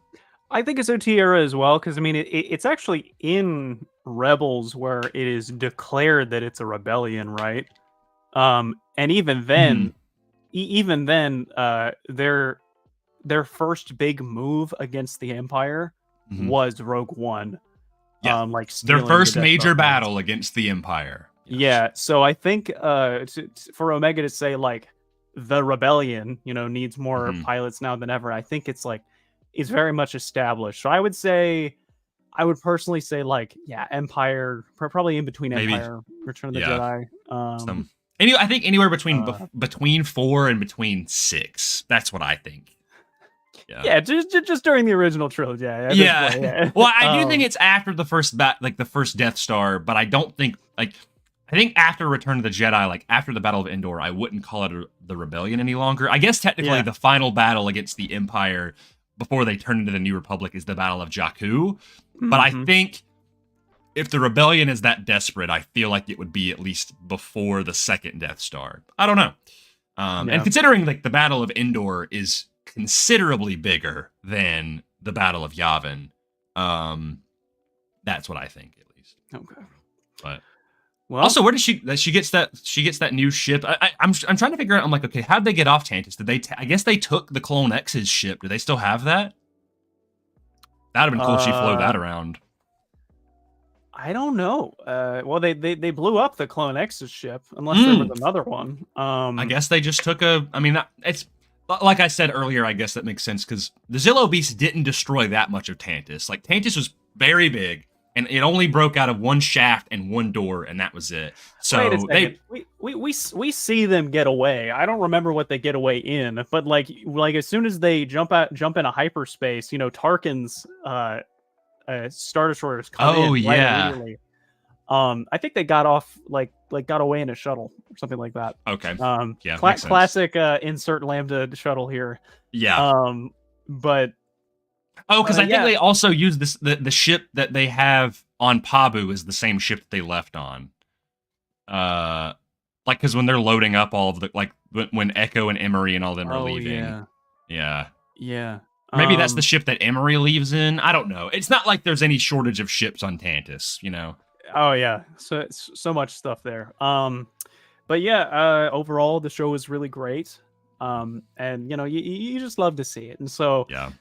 I'm excited to go back and watch this show from beginning to end again because it's like this. This is the shortest of all the animated shows. But like, I love these characters, and I'm so glad. Like, I don't know. Like, I think the Bad Batch is just. It's just special. Like, I guess, like, for me, I think for a lot of people, what the Bad Batch feels like is what the Rebels, the Ghost Crew feels like to me. Like, that's kind of like, that's that family that, like, means so much to me. But I also feel that way about the Bad Batch, where I'm like, man, like, I love this family. I just want another big, animation show, dude. Yeah. And that, I think, like, I mean, we're about to talk about it with Tales of the Empire, but, like, animation has just been... It's just been top tier, bro. Like they don't miss. They don't miss. I mean, like obviously, like as Cole Cohen says, like there are some animation mistakes. Like in the Wolf episode, there's the floating helmet. Yeah. And now we found out about like the reused Scorch asset. So like Scorch reproduced asexually when he fell. He just like bloop, bloop, bloop. Yeah. But like that happens, that happens. We're all human. That's the thing is like I think people tend to forget that it's real people that make these things, and so when little mistakes like that happen, I'm not like I think about Gene's guy and Mando, like remember that? Yeah, dude. I can't. I'm honestly really upset that they removed that, but I mean, every now and then something passes through quality assurance, Yeah. Keenan, hi. Keenan. Hello, I think you sent emojis, but I can't see them. They're just little squares. It's a hands like doing a heart. Oh, why don't I have that? Lame. Man, I don't know. How would you rate? I'd have to go back and rewatch all of Bad Batch, but like, where would you? Well, I guess maybe that's in for our updated tier list at some point. But like, I mean, maybe we can save that. Okay. Well, how would you? What would you get for season 3? What would you kind of get like out of 10, like a number rating? Out of 10 for season 3, I think I would put it at like an 8. I agree. I think that's a good number. Yeah. It's held back just a little bit by like some episodes, like namely Flash Strike, I think, where it's just like, okay, maybe we could have done something else with that. Yeah. And a lot of like, the things that they set up and things kind of, you're like, okay, like we didn't get all of that fulfilled. Yeah. And like, as far as like the show is concerned, things that were set up were not fulfilled. Whether or not that is fulfilled in another show is irrelevant. We're talking about like what is set up and then brought to fruition in that show. So as it goes, I think like probably an 8. Yeah. Because it didn't do nearly as much like Wandering as say like season 2 did. So did you now? And I agree with all of the points that you made. I'd put it at the exact same point. Now, the question begs: what, if in your, at least currently, when you think about it, what is your favorite season of the Bad Batch? For me, it is season 2, and that is only because season 2 I think has higher highs than season 3. Like I think about the outposts with Crosshair and Mayday, or like the episode with him and Cody, and even like that, like the tech pod racing episode and stuff. Like that to me, like I loved season 2, even though I think it's a little bit more inconsistent. Season 3 definitely feels a little bit more consistent. I just think like, again, those highs in season 2 were like, they hit. Yeah. And also it was the, was it in season 2 where we got those clone, was that where like CX was first introduced? And it's like this 2-parter where Rex is Chi-Chi in the Senate and everything. Yeah. I think I'm gonna say season 2 as well. Just because it kind of felt like the Empire Strikes Back of the series a little bit. But season 3 is really close for me. I think for me it's 2, 3, 1. Yeah, I think so as well. Even though one, like the very first episode of the series is like top 5. That I was about to say that might be like in like the top 3 for me, because that is that is very good episode. That's like a movie. I mean, it's like 90 minutes. Yeah, so like in terms of the ranking, it's like 2, 3, 1. But it's a very thin margin.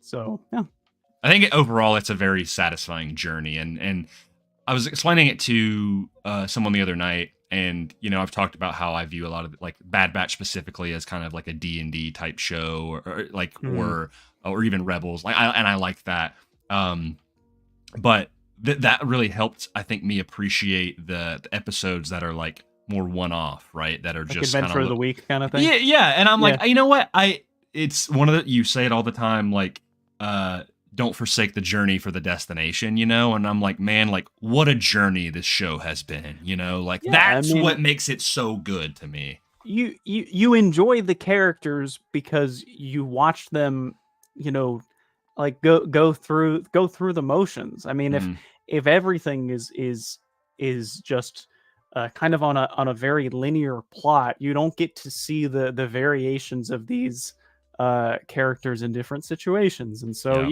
you kind of like to see them in those quieter moments, I agree. and have some more time like away from each other, essentially like Crosshair and then the Batch, right? Because it's when you get to the end of the show, you're sitting here mourning because you're like, man, I wish we got more. And it's like when you're watching these shows, don't be like, I mean, I know it's easy to think about like the end point, right? But now I'm like, man, like those little episodes. I think D. Bradley Baker's favorite moment in Bad Batch is when Tech and Omega have this conversation when they're trapped. I was going to bring that up too. I was about to bring it up. And that's one of those moments where you're like, if you don't have those little side stories, you don't get moments like that, right? You don't. It's key for building the characters, even if you don't see this massive character arc thing happening at the time. What's up, Tony? Tony, Andor hater. We're actually only talking about Andor, and you can't leave. No, I'm kidding. We haven't mentioned Andor. Tony, my favorite Andor fan. I'm so glad that you're in here. What up, Mr. Andor? He's like Mr. Worldwide, but he's just Andor. There's the door. Thanks everyone for tuning in for Mortis FM. Okay, but are we ready to talk about Tales of the Empire? Andor only sucks on Sundays. Well, I'll take the other 6 days then. Yes, I am ready. I hope everybody enjoyed our Bad Batch discussion. Now we got to move on to the what just dropped yesterday. Tales of the Empire. So I guess we'll start off with I mean just how it went. Let's start off with the Morgan episodes, and then we'll go to the Barriss episodes. I guess we'll start off with the first episode, which is I believe. Path of Fear. The Path of Fear. Cole, just get it out of the way, buddy. How did you feel about Grievous? We got Grievous in here, okay? And he's so beautiful in this like post Clone Wars season 7 animation, bro. Damn. Like the darkness of Dathomir with like his glowing sabers, and oh my god, like it's just And honestly, like they even made him a better fighter in the show, or like in this mini series. Yep. I think Dave finally understood. Like he heard what I was saying. He's like, this one's for you, Cole. Yeah, this one's for me. So you see Grievous fighting against Morgan Elsbeth's mother, which is interesting because a lot of people thought that it was Morgan. But Grievous is, and she's got like these two like scythe or like hooks that are imbued with Night Sister magic, which is really cool, by the way. Yeah. And Grievous has got his cape on too. And like I He love never has his cape on. He's never got the cape on, so you can tell that they're really trying to flex with the animation. Because they I mean, the reason why they didn't have his cape on throughout most of the Clone Wars show is because it was too much animation. Yeah. You know? Cloth simulation is hard. Now we've got it here, and like he's like like he's just it's just so great. But his laugh and his like just his quotes in this episode. He's toying with her the entire time, but then he pulls a classic Grievous, and when she's locked, he uses his third arm to kill her. You know what? The moment where I went, ooh, is when they're running away, and there's like one of the Night Sisters, she has like lighter colored hair, and then she just gets stabbed through the chest and like looks down, and he's just like, like just I'm like, dude, Grievous is so mustache twirly. Yeah, dude. In this brief, but here's the best thing though, and you know what I'm gonna say, but when Morgan is watching Grievous kill her mother looks at Morgan and says, "Run," and Grievous like.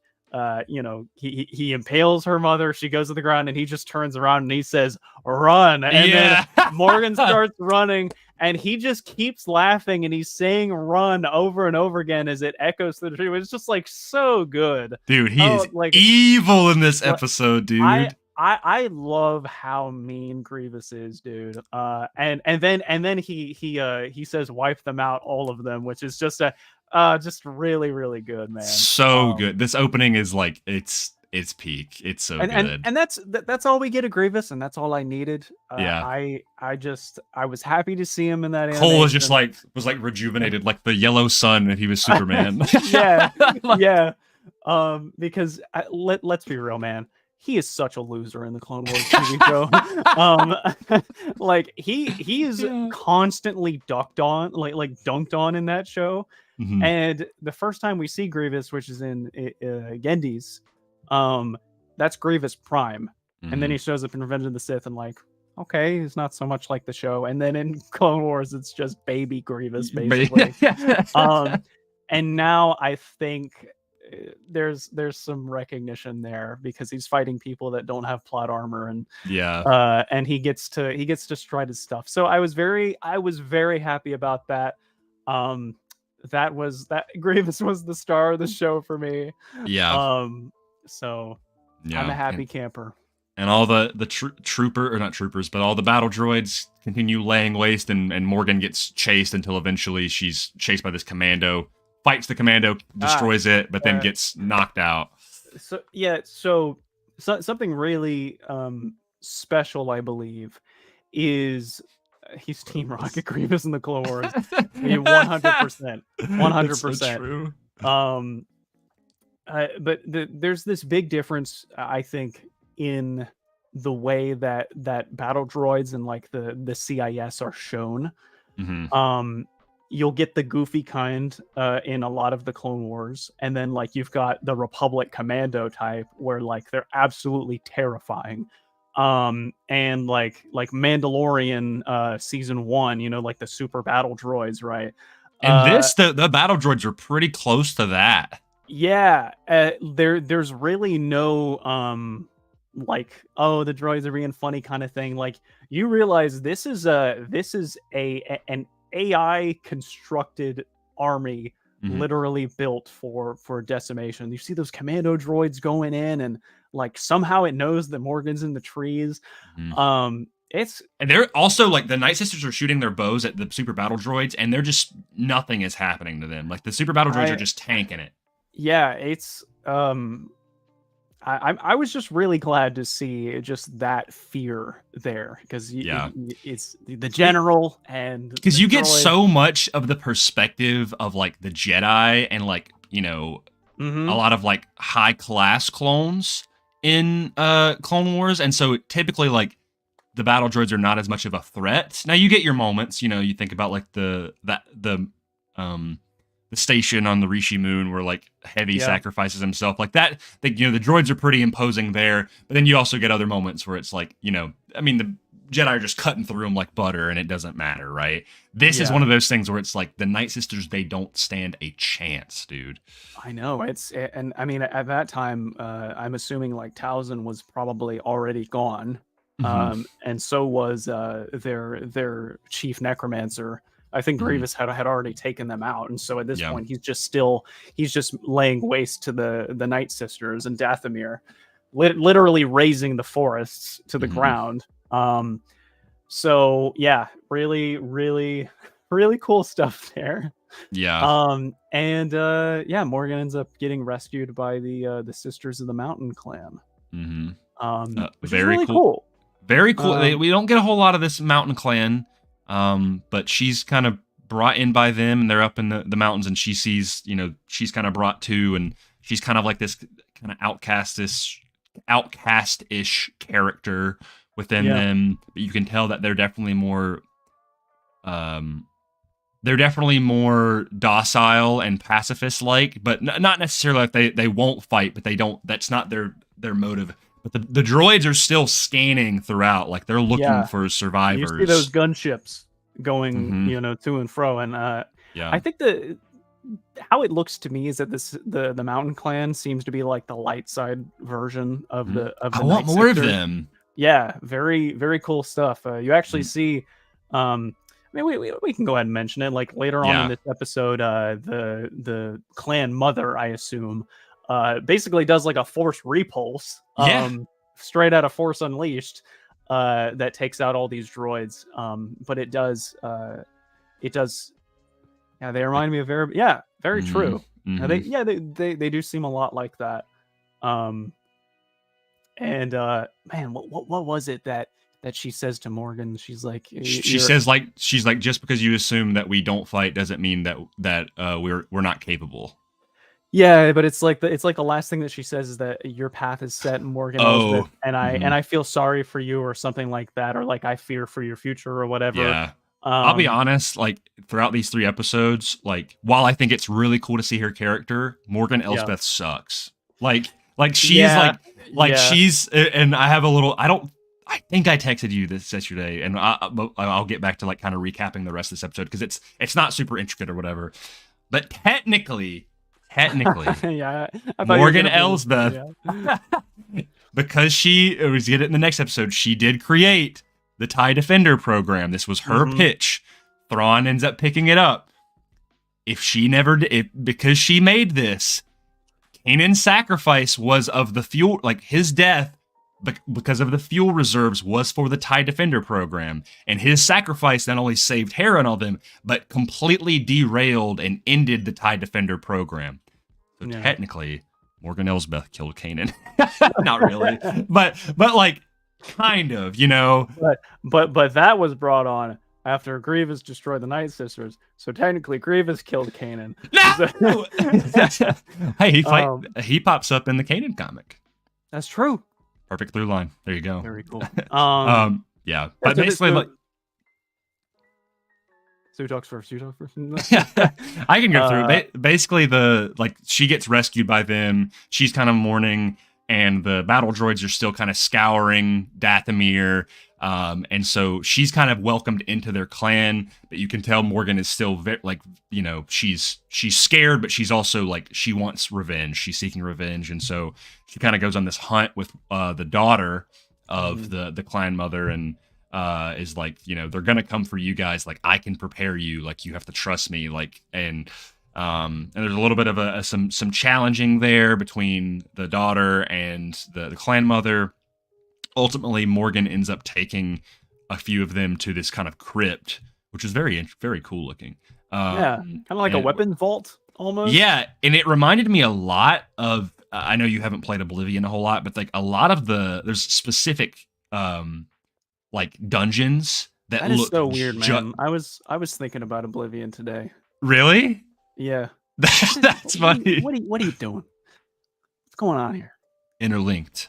A lot of the dungeons or a Blade Runner. There was something earlier that we were saying that I wanted to say, like, we were talking about cells. We were like cells interlinked or whatever. But she ends up bringing a few of them to this to get weapons. Of course, the battle droids find them, follow them, and do some damage before the clan mother's like "Watcha!" and force repulses, and yeah, I believe the clan mother's daughter is killed. Yep. And yeah, that's where she says like, your path is set, Morgan Elsbeth. And like you said, I feel sorry for you. And it means you're gonna die in Ahsoka, directed by Dave Filoni. Your path is set, Morgan Elsbeth. Dave Filoni will kill you. He will not kill Ahsoka or Rex, but you. Yeah. Okay, so second episode. This is my favorite of the episode of the bunch. Yeah. Yeah, why don't you go ahead since I did the other one? So she's working with the Empire. We know that from Ahsoka she had some shipyards and stuff on Corellia. She kind of, and we kind of, this episode kind of explains where she sort of amassed her wealth and her power in the Empire. But she's doing a pitch to the Imperials for the TIE Defender program, basically like what'll make these ships more efficient. And really the TIE Defenders would have, I mean, this is something that they kind of address in Rebels, but the TIE Defenders would have really changed the game against the Rebellion. But unfortunately for the Empire, not for the Rebels, but the Empire and a lot of them are like, yeah, this is going to be too expensive. We don't care. Like we care more about the profit. Quantity over quality. Yep, it's always the folly of these bad guys, right? And so, but then Pelion, my guy Pelion, he comes in, and which was awesome. I could tell. I was like, this is Dave Filoni, him cooking with Heir to the Empire references. And Pelion kind of talks with her, and he's like basically the person that I work for, like is kind of scoping people out or whatever. Like, why do you not? Thrawn asks, why do you seek Imperial favor? But like, he's like, why do you want to be part of the Empire? Like, why do you want to do this? And she's like, for the glory of the Empire. And that's obviously like a lie. He's like, she does. Cap. He's like, yep, sus. Yeah. Not bussing. And Morgana's like, what? No. Yeah. So that's what Pelion says. So Rampart says the Nala say, what? What? Yeah. I think that's it from that scene, right? That's really it until she ends up. She goes to. I guess she's been kind of camping out at Corvus. She's been gone for a little while. And so that's kind of where. I will say she does mention that Corvus is ripe with a lot of resources, and the Empire's like, we'll take those, but not your TIE Defender program. And so we'll help you by stealing everything you have. Yeah, that's the Empire way. And so she goes back to Corvus, and she kind of has like her like cast of people, and I'm getting confused with like the next episode, but essentially like she's basically they were promised like wealth and prosperity, and that she was going to kind of help them, and then and so she's like, yep, the deal didn't go through or whatever, you're gonna just like they're gonna come take all our stuff. And you're like, and so the people are very mad at this. They're calling her witch, and you lied to us, and they're not happy. I've noticed I did notice in that episode they play the witch voice line like 3 to 4 times. They're like, witch. It's like it's this one person that she's like, witch, and then like 2 minutes later you hear witch, and then like you just heard it like witch. I love that. Like someone really has it out for Morgan. Yeah. I guess they know that she is a Night Sister. Like which was not really. You don't really, correct me if I'm wrong. In The Mandalorian, you never find out that she's a Night Sister. You just know that she's like the magistrate of this town, and that she works for Thrawn. We didn't find out she was working with, like, she was a Night Sister until Ahsoka. Yeah, I believe that's correct. Yeah. Okay. But then, what happens after that, Grayson? See up there on that wall with the gong. and she's hanging out, and everyone's not happy with her until my guy Rook, he shows up, and he gives her the 1-2 punch, but then she gives him the 1-2 punch. But it's a really cool fight. When Rook showed up, was not expecting that whatsoever. That was a good fight. Dude, the fights in this show, like specifically just like, I mean, Grievous against Morgan's mother, or this fight, or the Barris fights later on. Yeah. Like, really good fights, dude. That's one thing that I think animation has been really stepping up, has been the hand-to-hand combat fights, or like weapon fights up close. Oh, I forgot to mention the first episode with Morgan. Like, you see her like stamp her fist into the ground and grab the dirt, you know? Mm-hmm. That looked real good. Yeah, dude, I thought, I was like, man, that looks really. I'm not gonna say this because I try to keep it PG-13 or PG. Oh, I guess PG-13 or whatever. But that's so funny, Metroplex. That I listen to subtitles, but I'm sure. I'm just like, that's so funny. But yeah, someone probably did. Somebody probably did. I'm sure it exists. But yeah, Rook and her kind of duke it out, and then finally she kind of gets him down on the ground with her Beskar spear, and is like, "Who sent you?" Before Rook is kind of called off, and Helion's like, "The real question is, who sent me?" Yeah, where was I? Where did I come from? Where did I go? Where did he come from? Where did I come from? Morgan Elsbeth Joe. All right, everyone. Thanks for tuning in. Every time.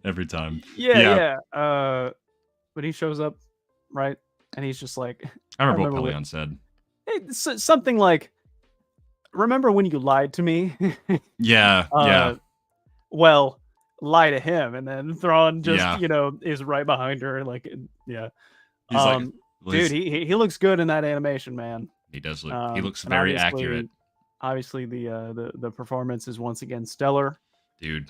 Lars Mikkelsen is like, I'm so glad. Like, he is such a good Thrawn voice, dude. Like, I think about Ahsoka, and like, Lars Mikkelsen's a little bit of an older guy. Love you, Lars, but like, people did complain that he kind of had a little bit of a gut, and that he didn't look as like, because in Rebels he's like muscular, right? Like, Thrawn is like, he keeps in physical shape, like maybe he's pregnant. Like, Thrawn is expecting Thrawn. Little baby Thrawn. Basically, Thrawn shows up and is like, yeah, like, I don't believe you. You lied. Like, why do you seek Imperial favor? And she's like, revenge and blah blah blah blah blah. Like, he's like, all right, bet, here you go. Here, I'll help you out. And the Empire comes in, and that's really kind of it. But that kind of establishes their relationship, and how she kind of gets the connection and the funding for her position in the Empire. It is a good episode. I enjoyed it. Like, that was my favorite, just seeing like kind of establishing their relationship, because like, obviously in Mando season 2, the drop of like, where's Thrawn? You're like, oh, okay. And then Ahsoka being like, oh, she's like real buddy with Thrawn, right? This just really helps of like, now that she kind of owes him. It's interesting though that I'm like, she says that she wants revenge, but I'm like,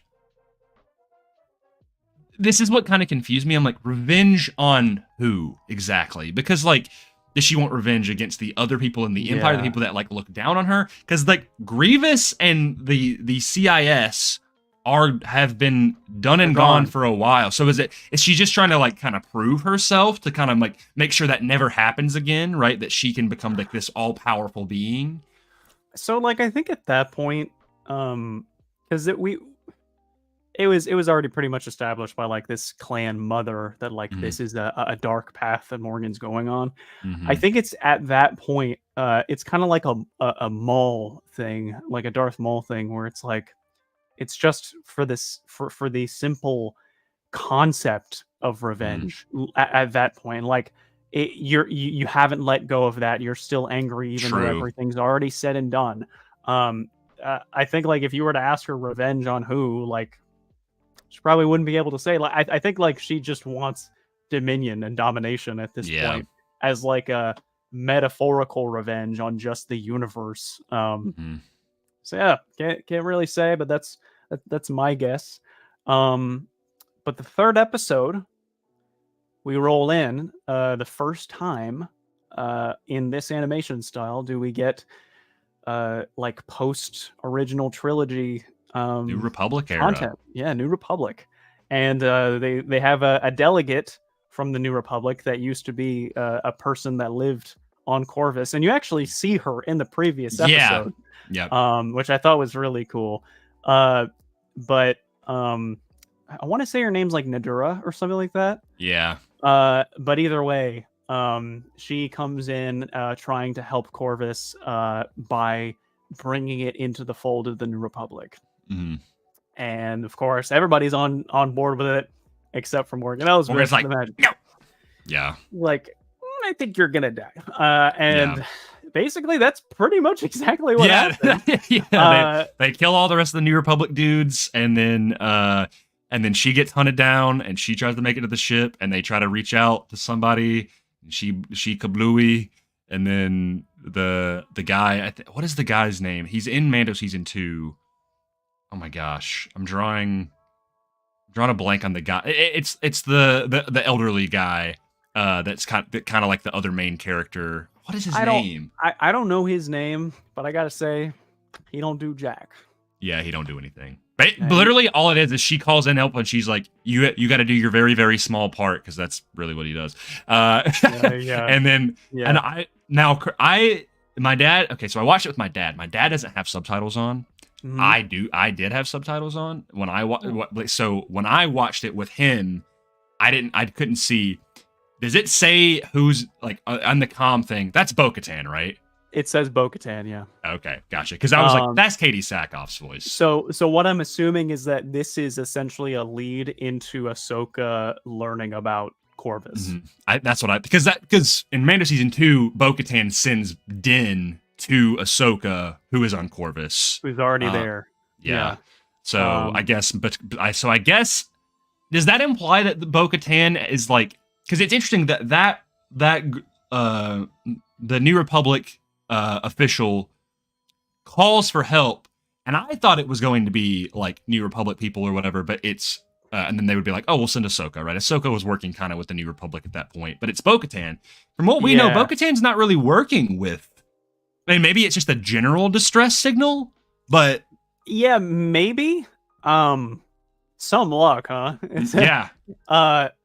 I'm honestly not sure because it just said send a distress signal. Yeah. So I'm assuming it was. I'm assuming it was like Bo just kind of picked it up. Mm-hmm. They're like, new phone, who this? Yeah, exactly. But that's pretty much the episode. Like Morgan decides to raise the forests, and she's so extra, bro. She's like, you guys need to stop complaining right now. And then that's and she's like, everyone's gonna work day and night, blah blah blah.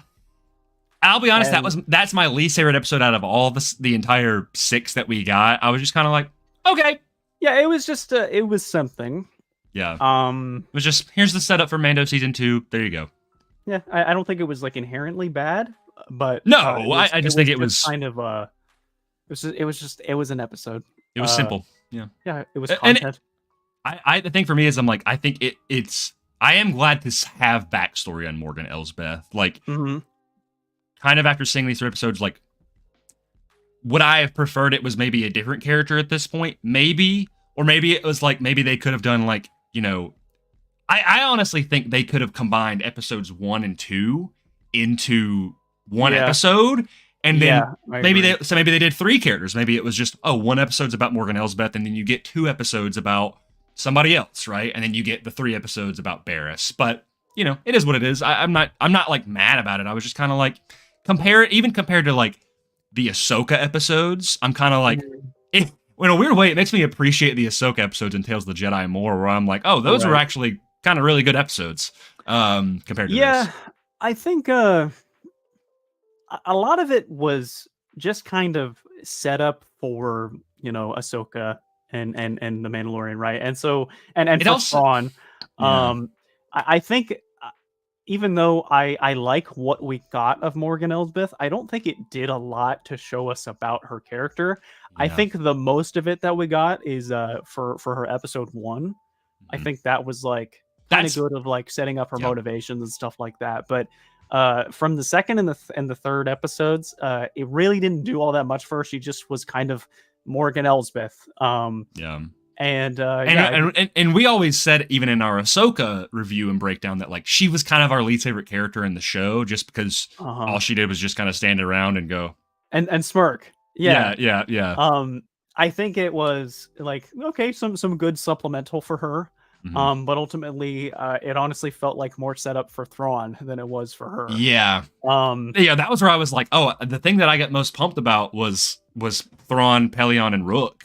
And hopefully getting more of Thrawn and Pelion, after like where we're at now in Ahsoka, because Rook, unfortunately, he did.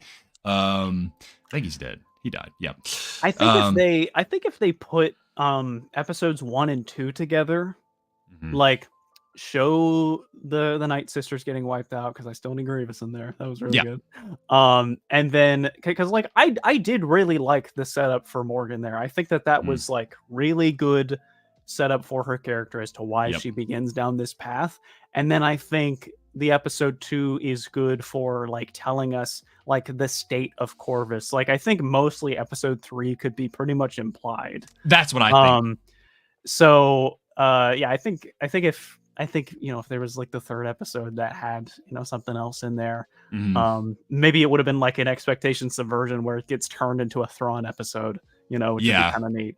That would have been awesome, right? Like an actual Tales of the Empire, like more on Thrawn, like, or even, I mean, even if it was like, it is kind of implied, but even if it was like, I was expecting like Ahsoka to possibly show up in the third episode of like, oh, it shows like she gets there, and that would have been like to see older Ahsoka in Clone Wars animation style with the lightsabers would have been really cool. Just as a cool like, bam. Dave would never beat the allegations though if she showed up in it about how like he wants Ahsoka and everything.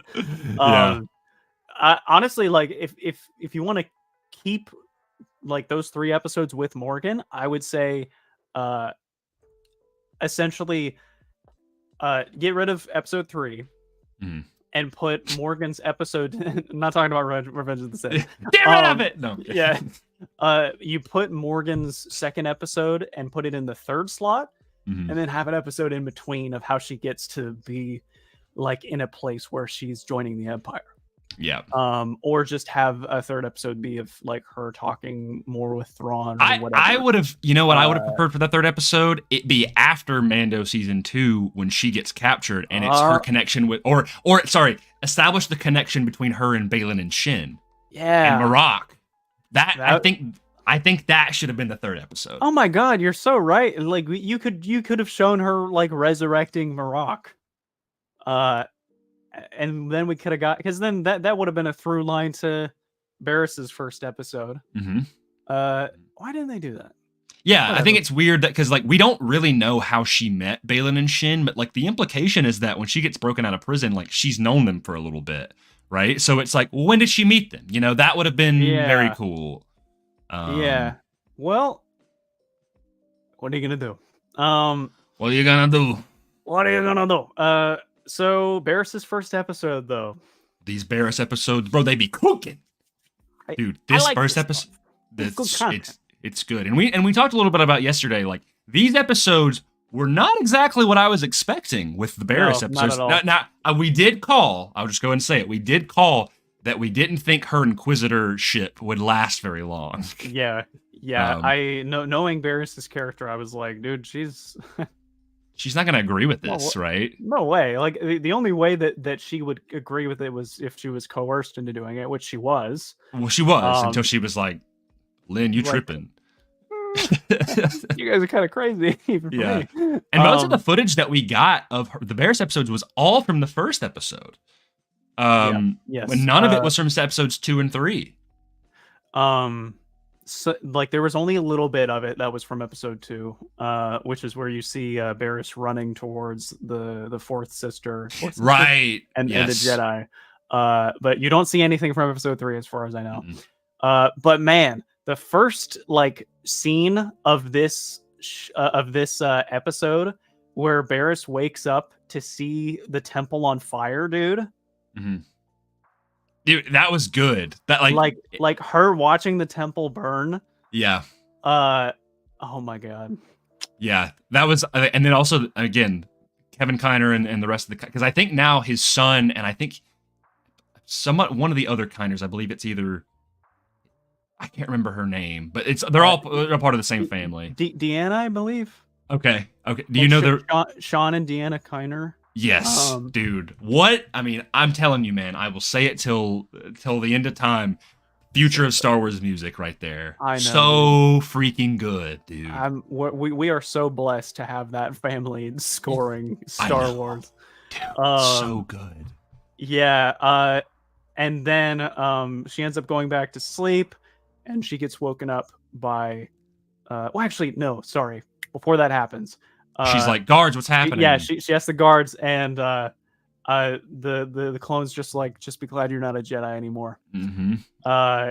Which, God, dude, I would love to see like a super cut of all this stuff happening in chronological order. I know. I don't know. I just think some people have done it with like, with Fallen Order and then Bad Batch and all, because there's so many. I mean, even Kenobi and Mando with Grogu, like all of this stuff there's so many stories that like the centrifuge is the fall of the Jedi Temple and the fall of the Jedi. When that order goes down, there is so much happening at one time. That's I honestly, it makes you understand like when Yoda is like. I was about to bring up the same thing. I was thinking the same thing. I was like, you have to get it now with Yoda going like, "Oh my God, something's going on." Yeah, like so heavy. So many people are dying. So many things are happening at once. Yeah. Yeah. But then so she kind of goes back to sleep, and then this is my personal theory because it looks identical. I think when she gets woken up and it's raining and you see the Jedi Temple, I think that's the exact same time of day, like it's a few days after of when Vader is being made. Ooh, that's because like it's the exact same, like because when you see Palpatine take Vader, it's like it's cloud, like it's almost like it's raining, but there's still some of that sun peeking through, which again. Oh my gosh, I've never picked up on this. That is visual storytelling of Vader, where like darkness has almost completely consumed him, except one little spot of light. There's still good in him. I just picked up on that. It makes you think like things are really in motion, really quickly. I'm guessing like Palpatine was immediately like, all right, got to get some Inquisitors on the payroll. Yeah. And actually, it makes more sense because at the end of that episode, the Grand Inquisitor goes, it's time to meet your new master. That's probably right after Vader has gotten to a point where he can walk around. Yep. So, otherwise he was indisposed, being operated on and stuff like that. But yeah, what's up, Peter from Germany? Dude, Peter, I believe we've talked a little bit in DMs before. Nicest guy in the world. Thank you so much for your support. Thank you guys, all of your support. I know we've had a fluctuation of like 6 to as many as 12 people in here. But thank you guys. Even if you're watching this after the fact, we appreciate you. Thank you guys for being here. I need to let me catch up with the chat real quick because I've been really bad about I'm reading it, but we're getting so divulged into the conversation that I forget to acknowledge it. So we've got Rampart. Rampart should be a clan mother of his own coven. That's so funny. Coven Rampart. The clan of the bozos. The Bozo clan. Members of the Shadow Council, Grand Moff Rand. Okay, I remember that. Imperial Navy. We've got General Hodnar Borum, commander of the Imperial Army, and then Commandant Brendel Hux. Okay, and then Chief Informational Officer Ferric Ob. Dang, Propic. How do you know all this? I didn't even know about this. Sign me up for the Academy, Skywalker. Yeah. Rest in peace, Skywalker. The Skywalker. Anyway, Walker Lame Brain. We got Walker repping Hauser in chat. Hauser's kind of in my honorary top 5. That's one of the best clone haircuts, dude. So good. I love Hauser, man. I thought we'd see Marok Morgan Met plus how he died, and I know. I wish. I think it should have been the 3rd episode. Yeah, there's a lot of desire for answers. Need me more answers, please. Yeah, I wish. I think that would have been a better call, but whatever. Yeah, Peter, again, thank you. Dude, look at those Boba minifigures, bro. We got old school Bobas on the left. We got new Peter, school on the right. What do you think of this poster, man? Star Wars Identities Boba Fett poster. Boba Fett? Where's Boba Fett? Boba Fett. Love Din Djarin sweeps. Just kidding. Never saw Boba in Bad Batch, by the way. We thought it was going to happen. But I know that was, everyone was banking on that. To be honest, I was one of the few people that I was like, I don't know if we'll see him. Like, I'm like, what does he contribute to the story? You know, when people were throwing it around, I was like, I don't see the reason for it unless we got more tethered to like the bounty hunter side of things. Yeah. But after Ventress was like, deuces, you know, I was like, all right, I guess we're done. Yeah. Metroplex says Republic to Empire is the most chaotic corporate rebrand ever. That is so true, though. You're like the me, switch was so fast. Like just like that. I mean, that's what happens when you turn it into an empire. You give one guy all the power. Galactic Empire. He does have dope hair, bro. I'm gonna get my hair cut like how. No, I'm not. That would look horrible on me. Okay. Back to Bears. Try it. I'm not gonna do that. I like my hair right now. So Lynn shows up. Which we've never really got any content with her until these set of episodes. Yeah, I gotta say, man, I don't know what it is about the show. She's just pretty hot. Like you got a crush on Lynn. I mean, like she's no Trilla, right? But like I don't know, like it's kind of make me think about it. But like, man, Cole got the hots for the fourth sister. What can I say? He about to be the fourth husband. You know what I'm saying? Or the second consort. husband. Yeah. So she walks in, still in her Jedi robes, which is that Jedi robes? I thought it was just like peasant robes. Dude, it totally looks like Jedi robes. Does it? I didn't even pick up on that. It's gotta. But like, Barris is like, Lynn? And she's like, what? Essentially, she what? I don't go by that name. Or we're going through a tough rebrand. You join us or not? Like I'm presenting an opportunity for you. Yeah. And I don't know if it was. Did Barris happen to say if I refuse? Or it was. I don't remember. Like if she said. I don't remember if she said that something or not. like do I have another choice or whatever? And yeah. like she looks over at the shock troopers, and like they just cock their blasters. That's what it was. They're like, yeah, you don't. And even then, later on in the Inquisitorius, like they also don't give her a choice really. Like it's either join or die.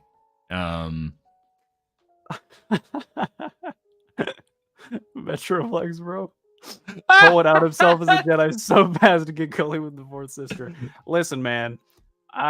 Lynn, potentially. Trilla? We're out. Sorry, Yoda. Lynn is her name is Lynn Rakish. Rakish? What did this come from? She said during the imprisonment of Rebel Alliance Lieutenant Thom Hudd, she was impersonated by Rebel Commander Lena Graff, who what was that in? Was that in the comics or something? Interesting. That was it was. Whoa, she had a cool helmet too. What the heck? They never showed this helmet before. In the comics, she has like this really cool, like almost Mandalorian style helmet. What?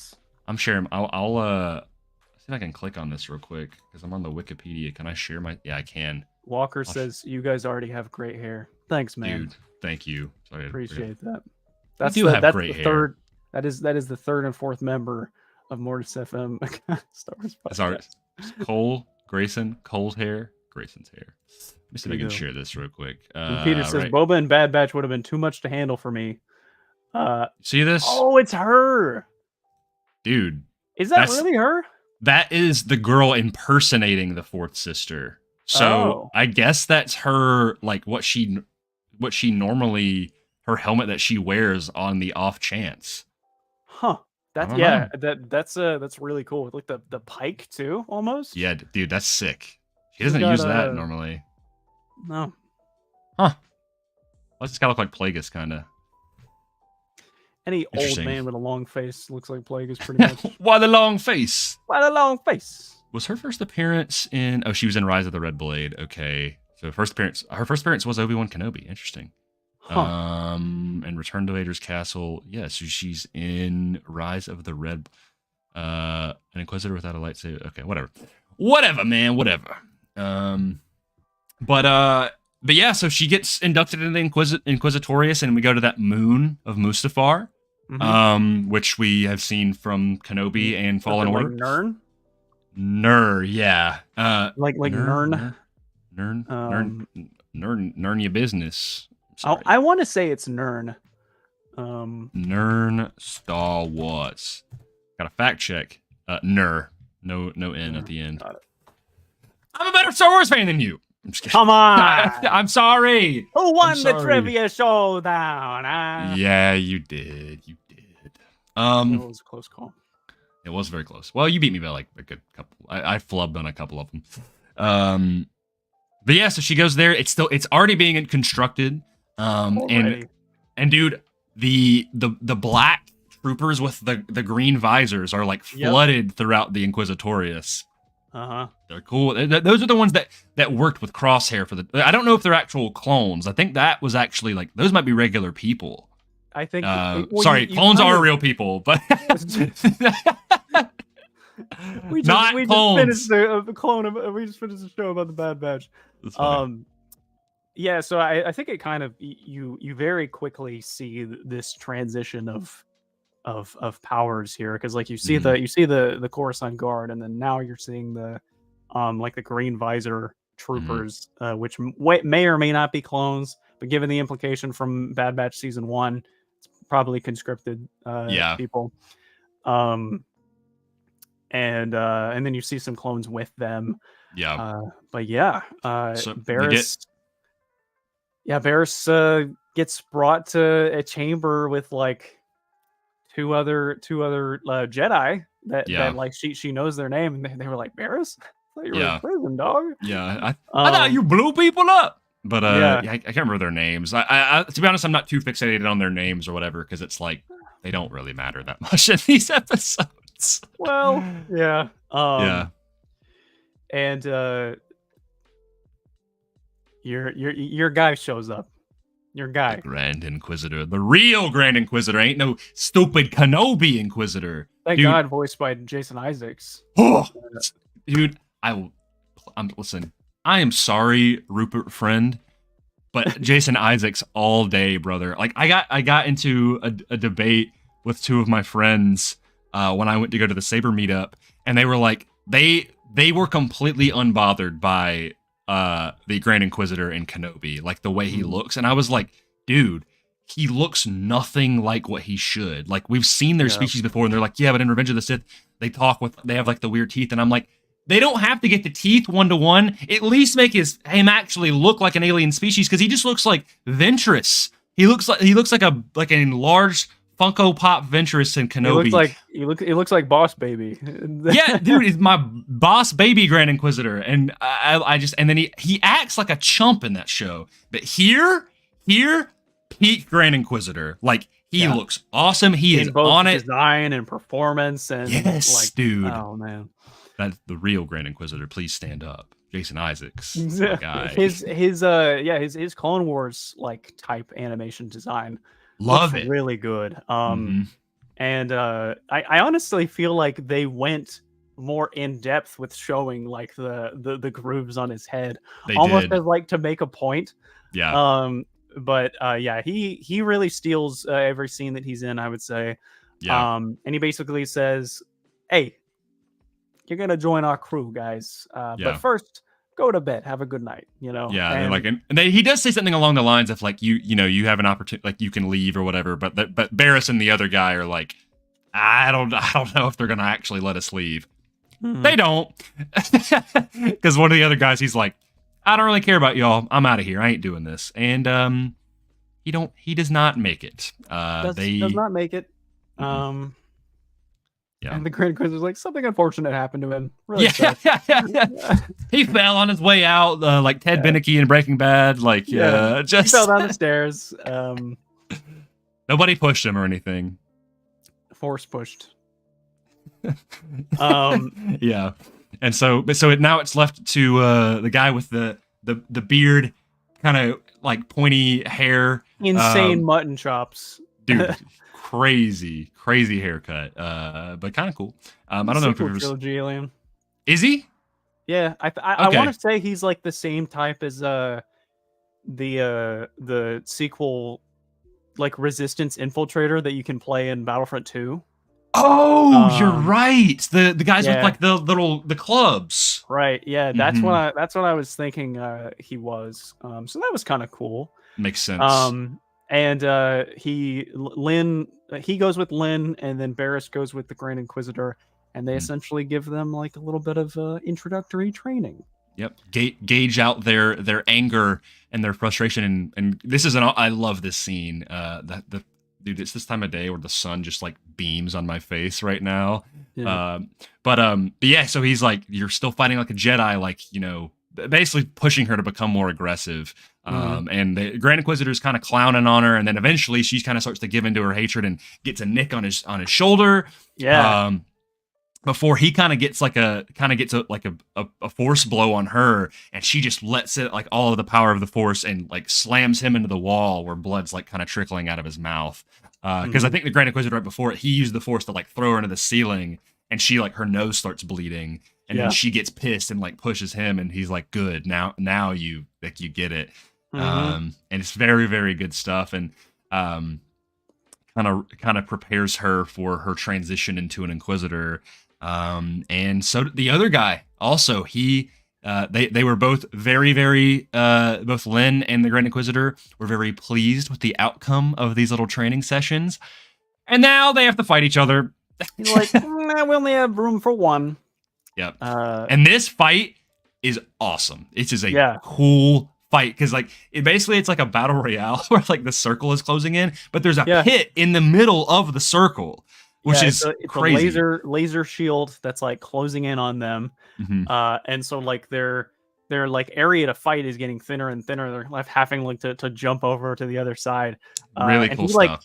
He grabbed the saber first. Like they toss a red saber down. They start fighting with that, and like initially she doesn't want to kill him, and he's like, like we don't have a choice or something like that. And he's about to kill her, and she uses force choke on him.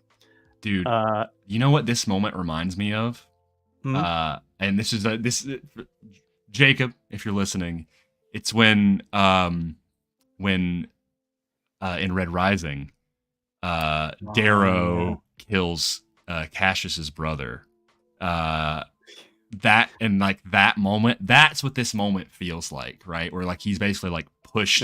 Same thing. Barris is like pushed to have to do it, but basically she's about to die. And then she just, that classic Clone Wars kind of noise, and just throws him into the pit, chokes him and kills him.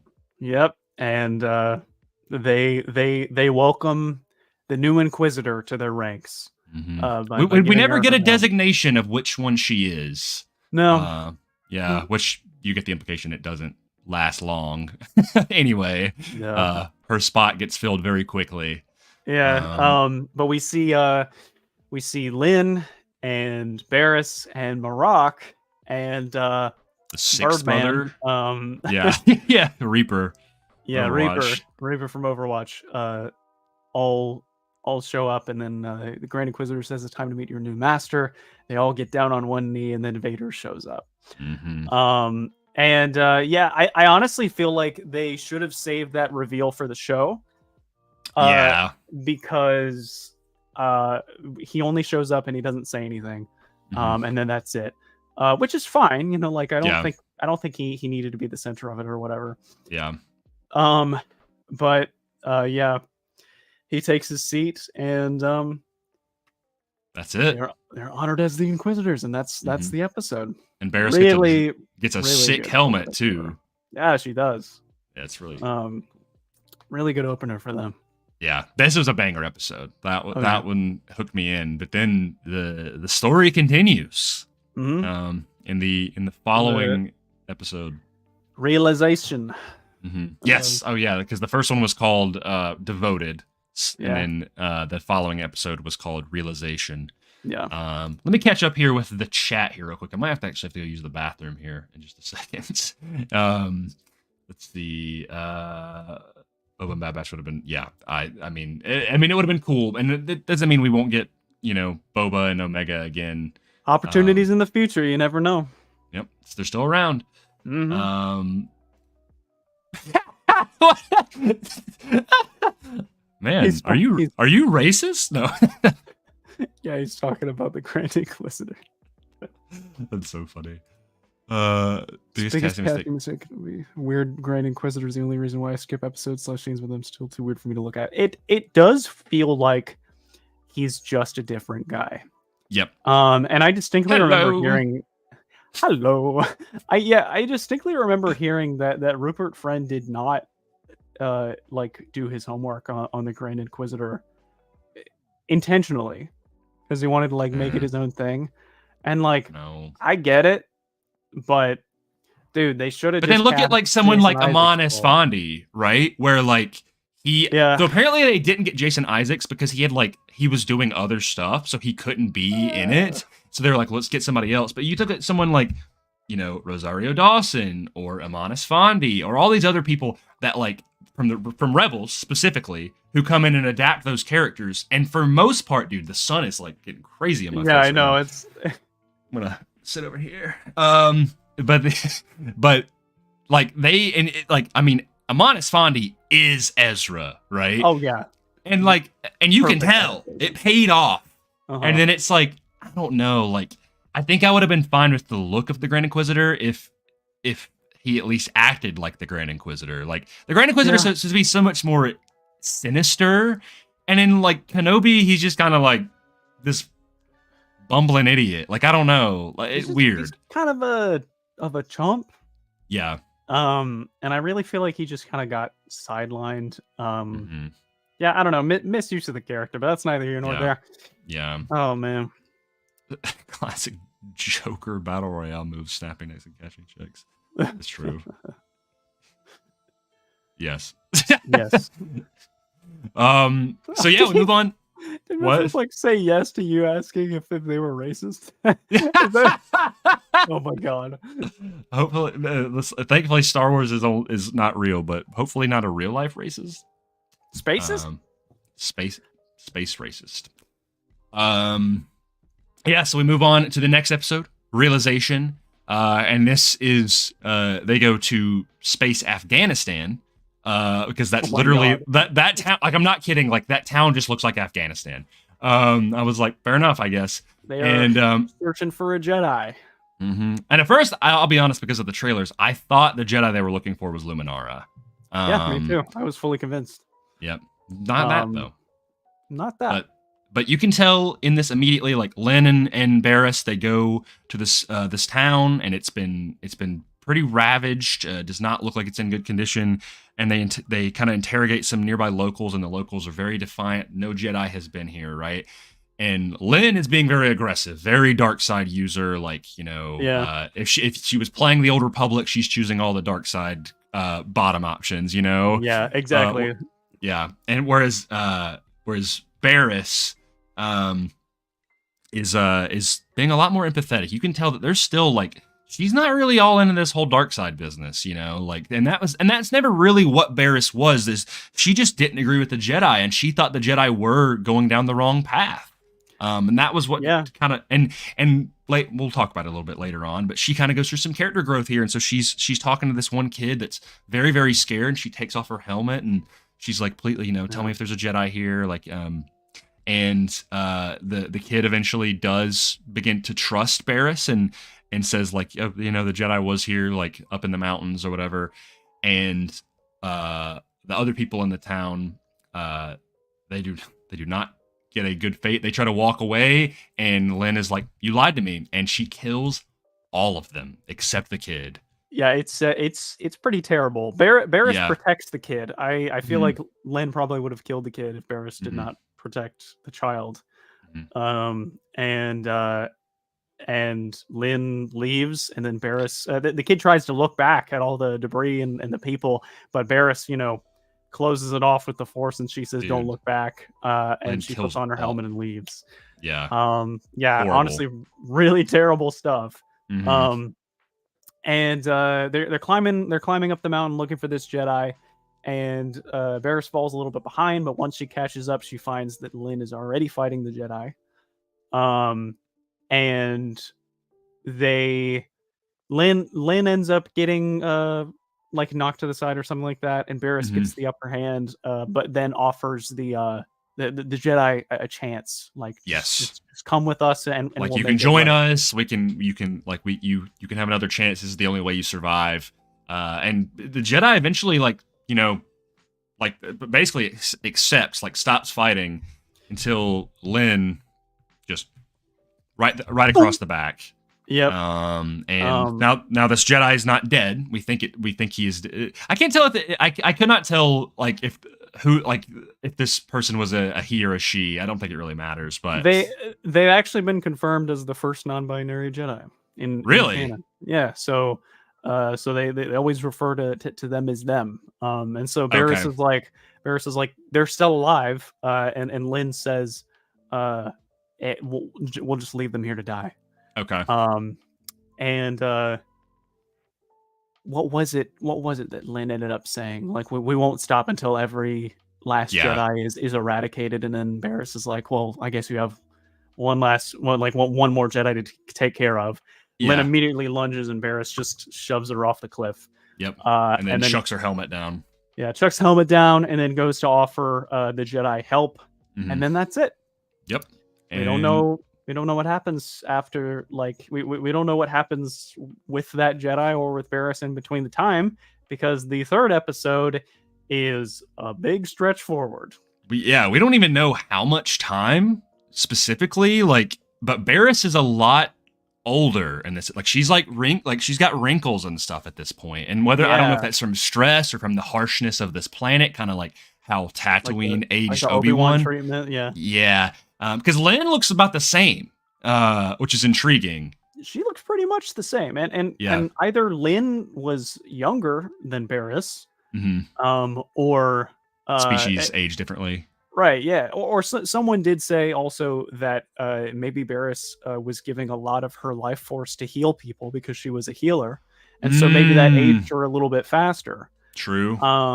But either way, we've got this couple with a baby that originally, like, I assumed was sick or was ill. Yeah. And actually, I think they thought the same thing. Yeah. That they get met with like this like cool Ba- little Badger guy. like badger mole fella, Yeah. and he's like, right this way, Yeah. and leads them to a hut where this healer is, where Paris comes out, and like she's got the pixie haircut, Hmm. and looks super peaceful, and says that there's nothing wrong with the baby other than, or like the, Got the it. baby seems perfectly fine, but Mhm. like the Empire is going to be hunting them. Yeah, Uh, and that like they were kind of like guilt tripped into thinking that um the something was wrong with the child. They'd have to give it in or whatever, and yeah. they were like no, like that's not true. But you've got Mhm. to get out of here. And then because very quickly we see someone in the distance. And initially, I think there's a lot of disappointment. Which, to be honest, I was mildly disappointed. But for the servicing of the story, like this made sense. Everyone thought it was Vader.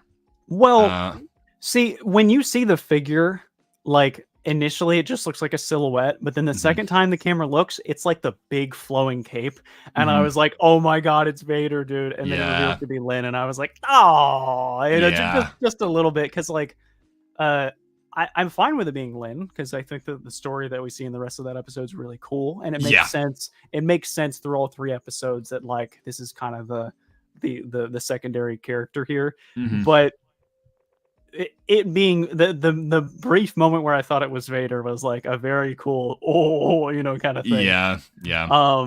So but yeah, a lot of people, and I'll just go ahead and say this now, like, I don't, and I'm kind of glad we thought this. I'm not to put a chip on our shoulder, but I'm kind of glad we thought a little bit more about Barris's character before these episodes, because I think everyone was like, oh, she's gonna be evil, and then Vader's gonna kill her, right? That's what's gonna happen. That's what everybody thought. And we were kind of like, well, Vader might kill her, but like, we don't know. We both, you and I said, like, we don't really know if it's in her character to side with the Inquisitors or the Empire, because that is the problem part of the Republic, right? Is that she was worried the Jedi were becoming that the Republic was becoming that.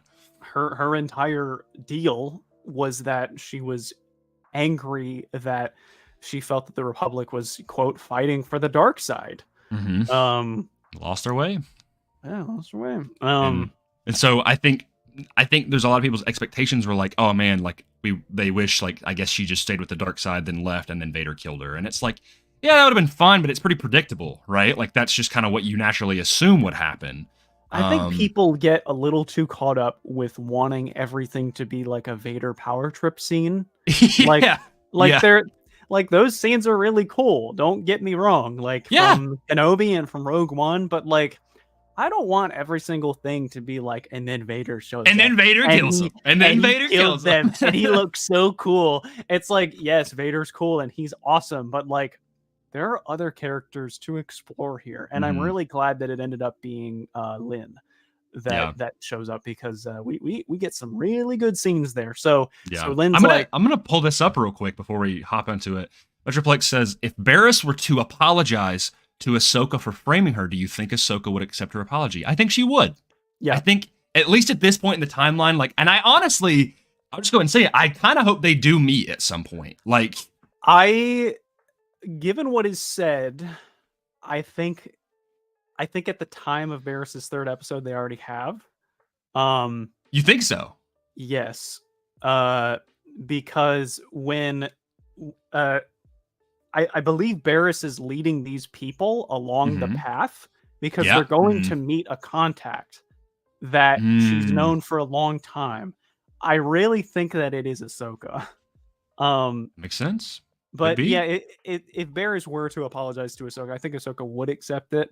Especially like, just given that episode where like Barriss is brought to the court and she confesses, and Ahsoka just says like, Barriss, is that true? You know, and like Ahsoka just looks really sad, you know. It's one of those things where Ahsoka is technically not a Jedi anymore. While she embodies a lot of things of a true Jedi, she does not identify with the greater organization of the Jedi. And Ahsoka's framing, we've kind of said this before, was more of like I guess in Ahsoka's case, wrong place, wrong time, where like Barriss just kind of happened to use that. I don't think she necessarily wanted to frame Ahsoka. And so I think at this point now, seeing where Barriss has come from, like whether they've met or they haven't met, I think either way, Ahsoka would be like, I understand, like I get, you know, and I think even Barriss says like, you know, she's trying to, in the same way that Crosshair is, like she's trying to atone for her mistakes, right? Like she knows she while she still like believes in that sentiment, the way she went about it was wrong, right? And I think Ahsoka would know that too. Yeah, I agree. But yeah, so the Barriss stands there and waits for Lynn to show up while the family is led by the little badger guy and this other person that's masked. We don't really see what they look like. And they kind of go through these ice caverns to make it to a ship that's hiding in kind of the glacier. And so and then it's revealed it is Lynn and Barriss. Barriss is basically like, Lynn's attacks Barriss and is like, if you go in there, like you won't come out, like you're not gonna make it out, right? Like you're gonna get lost. Lynn's like, ironic that after all this time searching for you, I find you when I'm not looking, or something like that. Cool line. And like she starts attacking Barriss, and Barriss is essentially doing the Grand Inquisitor moves, just kind of like dodging around. And I'm like, this is a very cool like new era of people just like passively evading lightsaber strikes with like Vader Ezra, Vader, Grand Inquisitor, Barriss. Like there's a lot even of Luke in Last Jedi. Luke. Yeah, even Luke. There's just a lot of I don't know. That's when you can tell that like they've reached a certain level in their development, I guess. Yeah. And Lynn essentially just says, "I'm going to go for them, and then I'm coming back for you." She goes in there, and lo and behold, she gets lost. She's going crazy. Yeah, she's going crazy. Lynn tweaking. Lynn tweaking. And Varys kind of like starts speaking to her, like saying, "I can show you the way out. You know what you need to do." And it's kind of this, this metaphor of like the way out being physically, but also the way out being like you can come back from this, right? Yeah. No one's ever really gone. You're not too far gone, and Lynn's like, they'll come after me, and she's like, and I don't remember exactly what they say, but basically it's like, I can help you, like we can go through this together, and then I don't remember what Lynn says, but immediately she turns around and stabs at something, and Barris is like right there. Yeah. And she runs the lightsaber through Barris, and Barris falls, and she's like, this is kind of where they have like a heart to heart, where Lynn's like, like help me out of here. But Barris is more like, so like, you've got to go away from this path, right? Like I can show you the way. And I know I'm paraphrasing a lot, but and Barris helps her, shows her the way out. And we get, Lynn says, I'm going to get you out of here. Yep. And Lynn picks her up and leaves her Inquisitor saber behind. And you see in just, really good design here, you see Lynn walking out holding Barris into the light. There's like a shining light there, and that's when the episode ends. There's like the far shot where there's like the little creature right there, yeah. And it's kind of so it's such a cute little guy. That's like one of my new favorites. And they're off in the background, out of focus, and that's it. That's the episode. The episode ends right there, and we don't really know what happens to him. We don't know what happens. I honestly don't even know if Barris dies or not, because like she did stop breathing, as far as I could tell, because like you could see like the breath, right, and then eventually she stopped. So I don't know. I honestly, again, like mystery box death, but that's it. That's the end of the Barris episodes. And that's the end of Tales of the Empire. Yeah. So, I mean, we had already talked about the Morgan Elsbeth episodes, kind of how we felt about those. They were, they were fine. Some of the moments were cool. I think you and I both agree that the Barris episodes is where the show really shined, and I think, in my opinion, I think it subverted expectations in a very good way. Yeah. I was. You remember how I told you that like it was basically going to be the inverse of Tales of the Jedi, where like how Ahsoka is like her path towards more light in her life, and then Dooku is like his descent into darkness. Yeah. And then I was like, well, what if this is going to be like Morgan's descent into darkness, and then this is about you did say that, falling out of it. I mean, I guess what can I say? I guess I called it, but Cole's a smart guy. Oh, what are you gonna do? But yeah, I think that was cool. All in all, I think that it was. I think it was very good. I still think I like Tales of the Jedi a little bit better if we were playing the comparison game. I think Dooku's last episode just kind of sweeps. Like that one's just top tier. Yeah, dude. But the Barris stuff and then Morgan's first episode and second episode are pretty dang good. Yeah. I think all the Barris episodes slap. All the Barris stuff is really good. I think my only complaint about the Barris episodes was that due to the time constraints, some of it felt a little fast. Yeah. Like Barris changing sides. It felt a little fast, but I think like that's very, very small for me. Yeah. But yeah, it's just good stuff. Yeah. If I were to give like Tales of the Jedi, like, and again, I think more a little bit fondly on the Ahsoka episodes now, but if I had to like, I think I like Tales of Jedi, like I'd put Tales at like a 9 out of 10. Whereas I'd put, cause I also remember I used to kind of be a little, not a hater, but I kind of was like, on the one where she's like training with Anakin and Rex and all of them about like the Like that was episode, my favorite Ahsoka one, honestly. that's the best one now. Where I'm like, you know what? Like that's actually I really really like that episode, and so I think I'd put Tales of the Empire similar to Bad Batch season 3. I think I'd put it like an 8 out of 10. Where I'm like, just because like, I think if that last Morgan Elsbeth episode had been the, like Marak or Balin Ori, like into where they get introduced into the story and the mix, I think that really would have put it on par with Tales of the Jedi for me. Yeah.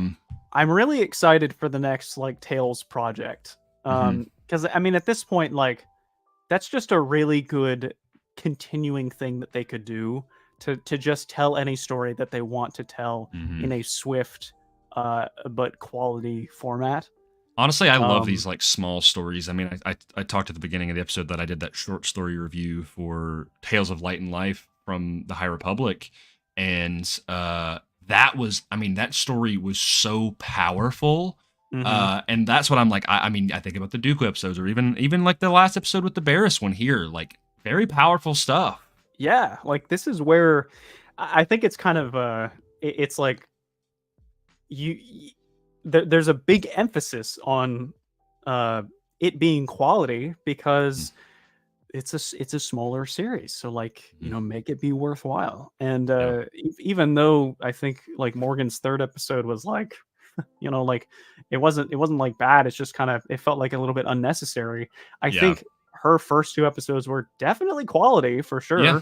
I mean, even the third one, like despite what it was still quality for what it was showing. Yeah. So yeah, just really, it was good stuff. It was good stuff. So overall, I think I feel probably similar, either 8 or a 7. Yeah. It's interesting because like both Empire and Jedi, like both of those miniseries, both fall to the situation where 1 out of 2 stories told are probably like, probably didn't need to hear that one. With like the Ahsoka stuff and then the Morgan stuff, versus the Dooku stuff and the Barriss stuff, both like really good snippets there. So what's next then? Tales of the Clones, Tales of the Bounty Hunters, Tales of the Sith, which I really want, please. Yeah, of course. I think after Acolyte, especially when we can get a little bit into the trailer, because there wasn't a ton of new stuff in that, other than the reveal of the new Sith in there. But I think especially after Acolyte, like Tales of the Sith is definitely likely. Yes. I just want to see it. If they ever did Tales of the Clones, like just 2-3 episodes of Delta Squad. Tales of the Old Republic. Yes, dude. Tales of the Sith. Imagine like Revan and Bane. Oh my goodness. Slam dunk right there, brother. Even if it was like Malak and Malgus or something. I mean, I'll take whatever, brother. Like Plagueis. I mean.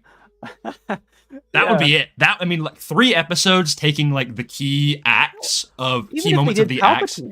Like even if they did Palpatine, man, dude, like Palpatine training with Plagueis. I mean, I'd be there for it. That's what I'm thinking. I'm like, if you did it like about like Palpatine, and it's like the first episode of like him meeting Plagueis and then killing his family and then training, and then the second one of him like with like the Grand. Remember in the book and when he takes out the Grand Protectorate and like just murders them all. Yeah. And then the last episode about him killing Plagueis, like that would be just like a bam, bam, bam, like loaded episodes right there. But even then, like, say if it was Malak of like him as a Jedi and then him like kind of taking the lead and then him ultimately losing to Revan if they were going to do that. Or same thing with, with Revan, first episode could be him fighting Mandalore the Ultimate, and Tar Vizsla! Which should be Tar Vizsla for sure. And then the second episode is him and Malak going after Darth Vitiate. And then the third episode would be essentially the events of Knights of the Old Republic, which like I'm not sure how you would condense that into one episode, but that could just be really cool. Tales of the Rebellion. I mean, there's so many things like it, that like the Tales format is the perfect show, or the perfect style, like you said, to tell very small stories in very punctual ways, right? Yeah, like answer burning questions in a satisfying way without shoehorning it into a story that it doesn't need to be in. So like, Tales of the Clones, you could do like a little Delta Squad 3-episode thing. Of course. I'd go crazy for that. I would love it. I mean, even if like we talked a good like 20 minutes about Scorch. Say that was a thing, and they like made it Tales of the Clones, and just say it was about Scorch, and you get all of Delta Squad, and it leads up to the point of where we see him at in Bad Batch to make the moment of like that bittersweet moment of when whether he is killed or not. We really don't know, to make that a little bit more like, man, like that would be kind of one where that's like kind of the descent in the darkness, right? Yeah. And then another one where it's the upward hill. I agree. Yeah, that could be really great. Yeah. Well, let's talk a little bit about the Acolyte trailer before we wrap this up, because we're going almost on 3 hours, and I gotta pee. So let's click on some chat stuff here real quick, and then we can talk just a little bit about it. Let's answer some of your burning questions. Let's see. Yeah, I think between the end of Barris episode 2 to episode 3, she had to have already bumped into Ahsoka somehow, but it would be cool to see happen on the screen. Yeah, I agree. I think it's definitely possible. So this Barris helping out the Jedi in episode 2, trying to find a way, like, I mean, who knows? Like this, maybe Barris could be a key part of the Path show. You know, I love that. I mean, I Barris, could easily see that happen. Barris, Ahsoka, Ventress, Quinlan. You know, like lots of options there. The Jedi Power Rangers. No. It did feel like Ilum a little bit, which was interesting. With the caves, absolutely. Yeah, like the maybe it was. I don't know. What? Ilum is huge. Yeah. So, like, honestly, you never know.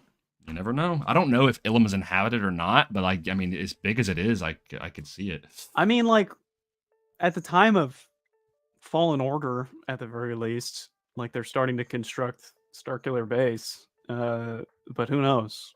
Yeah. Hide in plain sight. If the lightsaber impales means something again. So, I mean, she doesn't get stabbed center mass again. She gets kind of stabbed in her like lower stomach, like right here. She does live a little bit longer.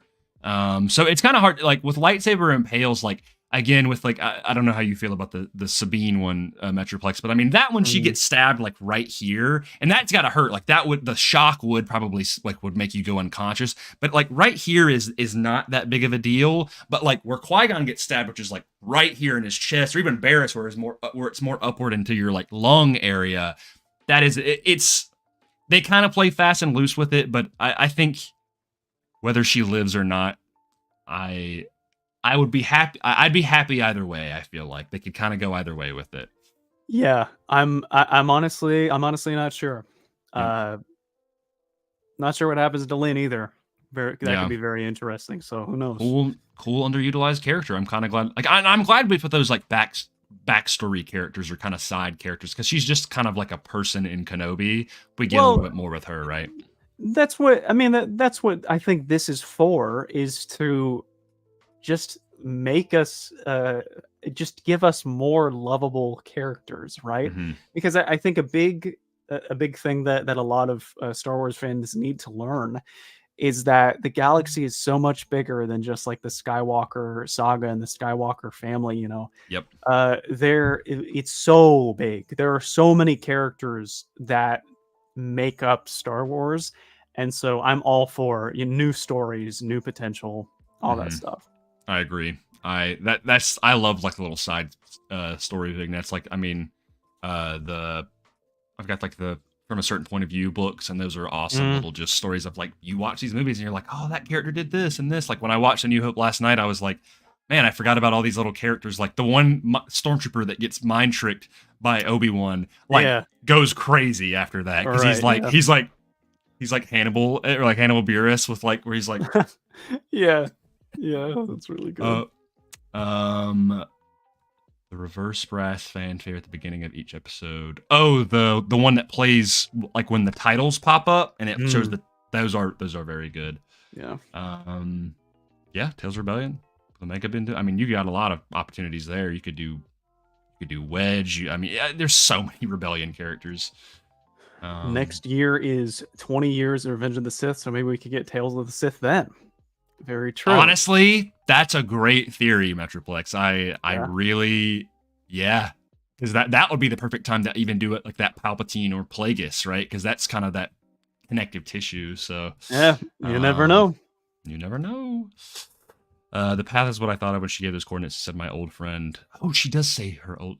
I'm curious if it could be Ahsoka or it could be the Jedi in episode 2. Who knows? It'd also be interesting because Barriss and Ventress, they kind of square up in that episode because she like disguises herself as Ventress. Yeah, she tries to give Ventress the blame. Yeah, so then you're like, so if say they're both working on the path, that would be an interesting connection there. Yeah, I think. I mean, honestly, like it's been enough time to where old friend to her could really mean a lot of things. Yeah. But I think in the context of like a fan's understanding and what studios, are directing towards fans in terms of information, it's probably Ahsoka. Yeah. Just because they were actually friends, I really want Ahsoka to be to be like a part of the path. So yeah. It's Rom Coda. Yes, that'd be so cool to see. Give me Starkiller and Tales of the Sith, please. Thank you so much. Be so sick. Yeah, stuff. Well, The Acolyte new trailer came out yesterday. Didn't show a whole lot of new stuff, but the main thing that we get is we did get the reveal even in the poster and in the trailer of our main Sith, whoever he is, whether he's the Acolyte, or she, we don't know for sure. I gotta love masked individuals. Dude, I love like that helmets and dude. That helmet is a banger, dude, with the teeth. Yeah. Oh my! I need it on my shelf. I need it. More toys, man, and I'll be there. I'm getting the figure. That's my new Marok. All right. I need. Is that Marok? Is it Starkiller? It's Tech. It's Ezra. It's Kanan. But now listen, man. I'm very excited for this show. I watched the little bit of the show at the end of Phantom Menace yesterday. They showed a fight scene. Very good stuff. It's good the way it's shot. Like it's very Crouching Tiger, Hidden Dragon, like old school kung fu movie, like where it's kind of floaty. But the fact that it's the Force as well is super interesting. I just gotta see the lightsaber whip, dude. I gotta see that. Oh, Vernestra, yeah, dude. Yeah, it'll be cool. You see her with the purple lightsaber in the poster, so I am sure she will use it at some point. And we also get a little bit of the reveal that there's actually, we see it in the poster, and this was also, I think, leaked a little bit. And then kind of the trailer confirms this, that May might not actually be one girl, but two girls. A clone? Yeah, that they're twins. That apparently one was left by the Jedi and the other, kind of like that Old Republic cinematic. Yeah. Yes. Yep. Exactly like that, where one was taken and one was not. And so, yeah, I don't know. Oh my gosh, fourth sister with a lightsaber. No. This is a PG podcast. I ain't saying nothing. I ain't saying. I know. Get out of here, Metro. I'm just kidding. We love you. Thank you for being here. Thank you for watching this whole 3-hour thing, basically. Thank you for enabling me, Metroplex. I appreciate it. The Sith in Acolyte, his helmet looks like Abeloth. It does kinda, yeah. Like it looks metal. I love it. Like Acolyte of Abeloth. That'd be kind of crazy. So, we talked about this a little bit. Do you think I look like I have Chewbacca's bandolier on right now? Do you think that this Sith, and at this point we really don't know, it's just for the fun of the conversation, do you think this is a legit Sith, an imposter Sith? Do you think this is the Master? Do you think this is the Apprentice? Like, I feel like the Jedi, when they heard about Maul, say what? So which was destroyed? The Master or the Apprentice? That's literally, like, that's what I feel like right now, where like when the Jedi are trying to figure out who Maul is. Like, I feel like us as fans are doing that with this character, which really intrigues me. T-Gen?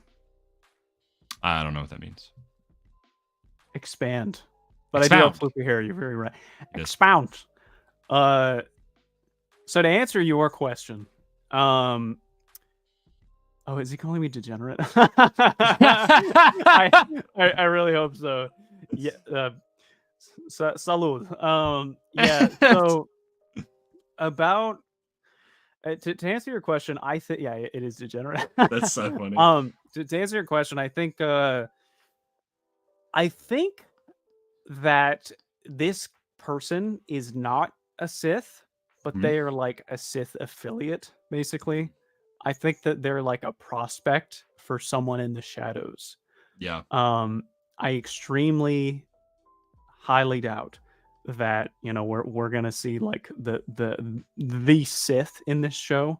I think that they will be hinted at, there will be a mystery, and it will remain unsolved, or uncovered, or I mean Yep. like it will be covered up. Yep.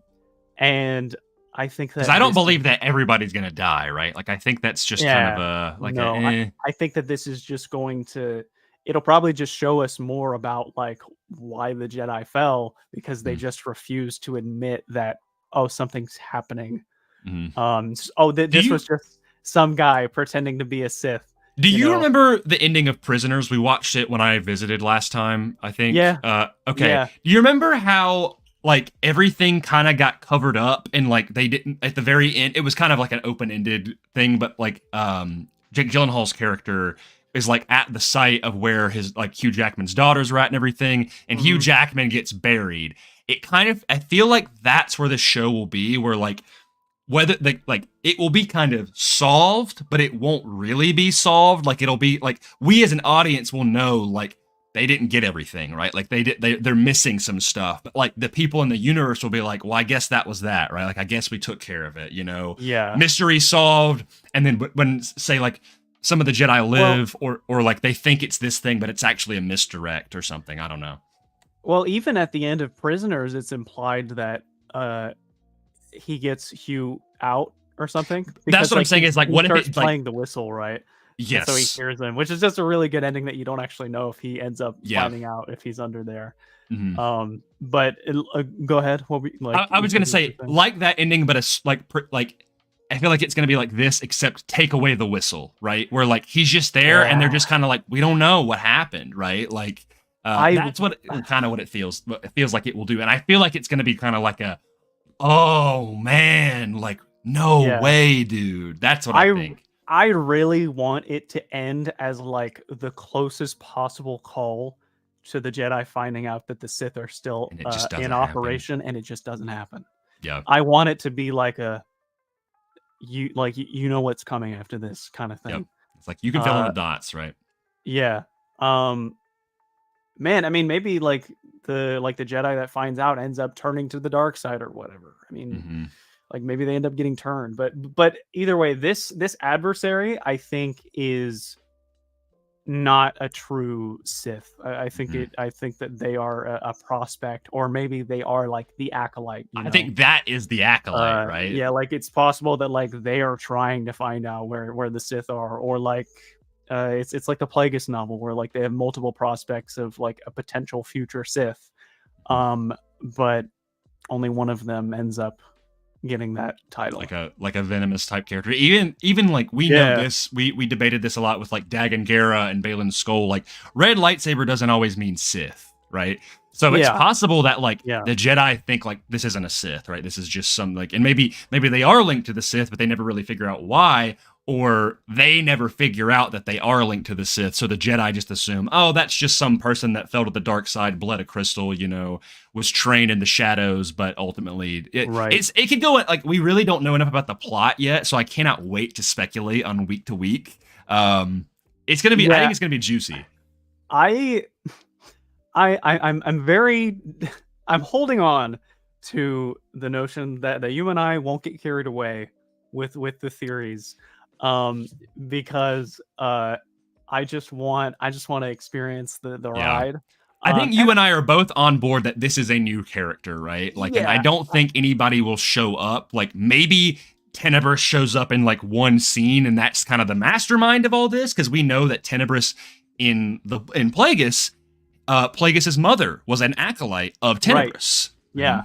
I mean, it could easily be like the ending you notice that one of the key characters that wasn't like a Jedi or something like that, just like slipped through the cracks the entire time as the camera slowly pans in on them, and you realize, oh my god, that's the Sith, and then it ends. You know, I could easily see that happen. I would love to see. I mean, like if he's in operation at that time, I would love to see Plagueis, aka Hago.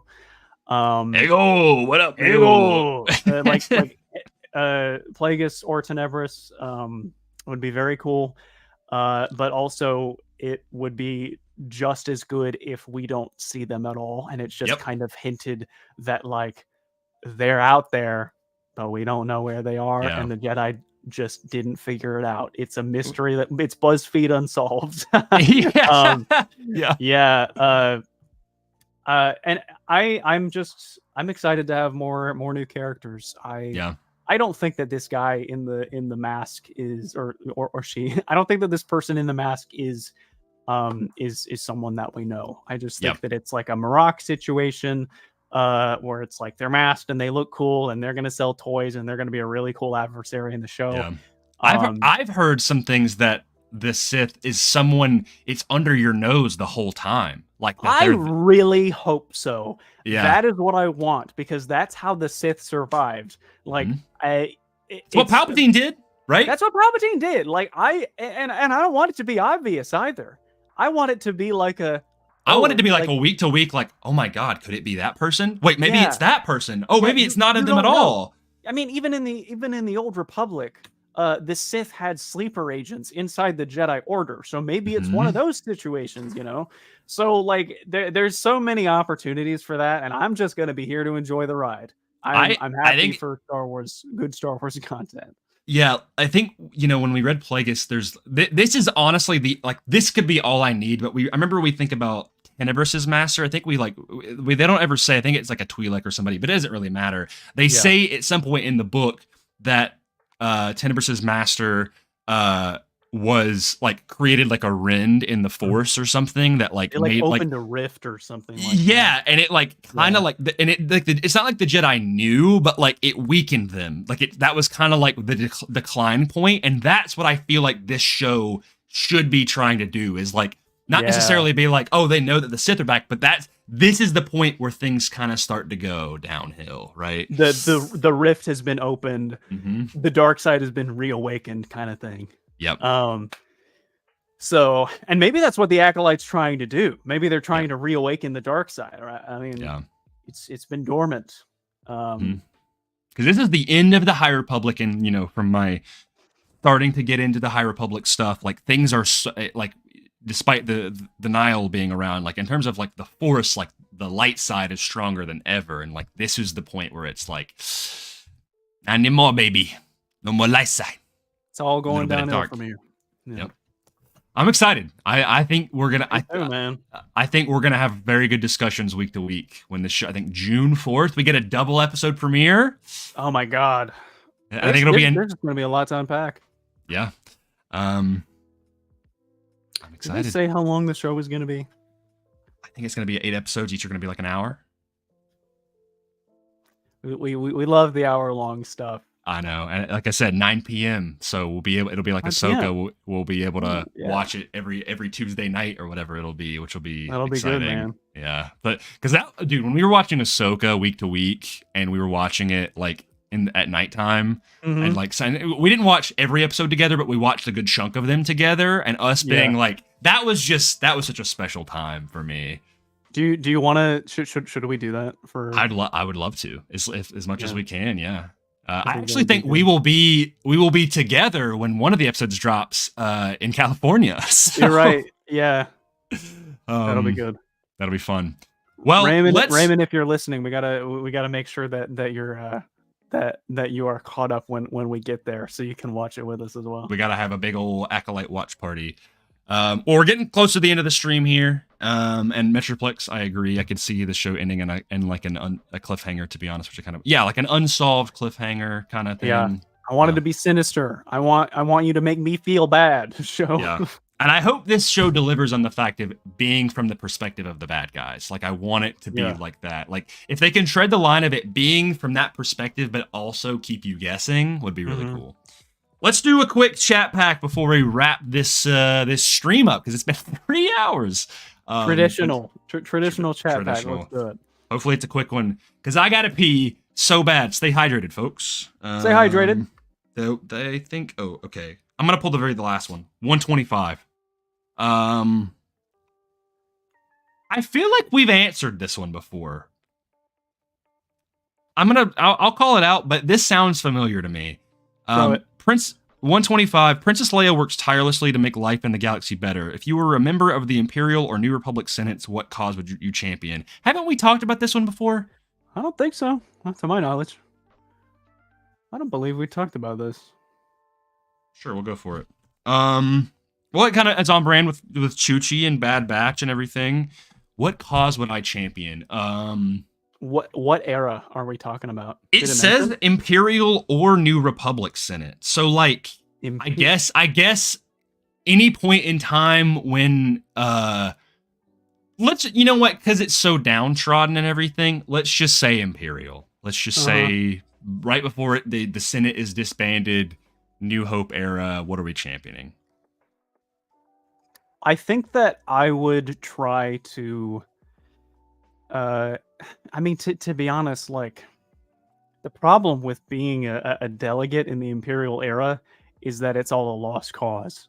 Yeah. Like, it's either you're joining the rebellion or you're, calling on deaf ears. Like, then let's say right after the New Republic is built, they're trying to recover from the Empire. Like, we're trying to reestablish, build back up. Yeah, it's because now, like, people actually have a place. Because I was just gonna mention, like, with Mon Mothma in the Imperial Senate in that couple of scenes in Andor, like, she will be proposing these bills and no one's listening. Like, and there's also, like, you'll notice, like, nobody's even in the Senate House. Like, there's just no one there. Whether they've been whether they've left or they've been dismantled by the Empire, because even in New Hope, like, the Senate was dismantled by that time.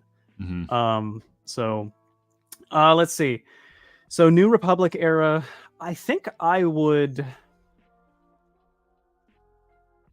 personally would propose a bill against the radical demilitarization of the New Republic. That's actually really funny because I was going to say something similarly. Yeah, because, like, it was dismantled so fast. And I think that was what really allowed the First Shadow Order. Council and the First Order, the Imperial Remnant, to kind of gain more power. Metroplex is legalizing death sticks. I'm not voting for that bill. Proposed by Elon Sleazebag Otto. Yeah, I think that would be good. I think that I would also probably try less of a segmented Imperial relocation project, Yeah. Because, like, even the one that we have in The Mandalorian is, like,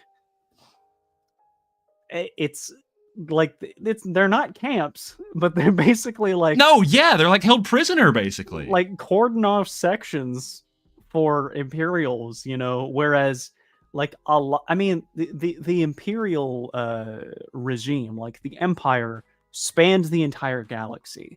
So, like, just because they were an Imperial, it doesn't necessarily mean that they, like, agreed with those sorts of things. Like, a lot of people conscripted just because they wanted to get out of their backwater planet and be, a part of something bigger. Literally Luke, like, wanting to join the Academy, right? And Han for the same reason. I agree with you. Like, we're getting into, like, Star Wars politics here. Let's discuss. We need our glasses of wine. I think, like, with the Trade Federation, freaking the Grand dude. But like, with the radical demilitarization, like, I always liked in Legends that they took a lot of while they did decommission some of the Star Destroyers, a lot of them were like slapped on a New Republic symbol and they remodified them and they made them symbols of hope. Like, they put, like, kind of like on the bottom of Thrawn's, how it has the Chimera, like that is the Chimera, the symbol on the back, and that's, like, instills fear. I always liked that it had the giant New Republic symbol on it and that rebel symbol of, like, this is a symbol of hope now, repaint them, like, make them look more noble and majestic, because Star Destroyers weren't always I mean, the Republic had them. And what was the second thing that you said as well? I said that I would change the segmented like Yeah. imperial locations, like reform I protocols. honestly, like, I think it would, maybe this is kind of silly, but like make it, because the Imperials, a lot of them there were governors of specific locations of different planets and systems. And I would be like, you know what? First thing is let each system like establish a council on each system and let them handle that on an individual scale. Because like you said, a lot of stormtroopers and stuff, they don't deserve to be like, thrown into these things. They like Han, you think about in Solo, they're just trying to get off planet, right? They're just, and like Luke getting in the academy. They're soldiers, like they're just the little guys. That's the same reason why like you don't torture prisoners of war. Like at least it's not the right thing to do, because they're just fighting for their country, Now that's not to say that Imperials didn't do bad things. They absolutely did, and some of them should deserve punishment depending on what they did, but not 100%. All of them. But some of them are just people doing their job and trying to be good at it, right? Like, and a lot of them defected. Like a lot of them were hesitant to do, but like someone like Elia Karn, like she's like an Imperial diehard. You're like, okay, well maybe. But then or like Gideon, right? Gideon, pretty bad dude. But then you think of someone, I don't know, like, I'm trying to think of someone off the top of my head. Like, I feel like there should be more pardoning, I think that there should be, like, I think they did like pardoning well enough.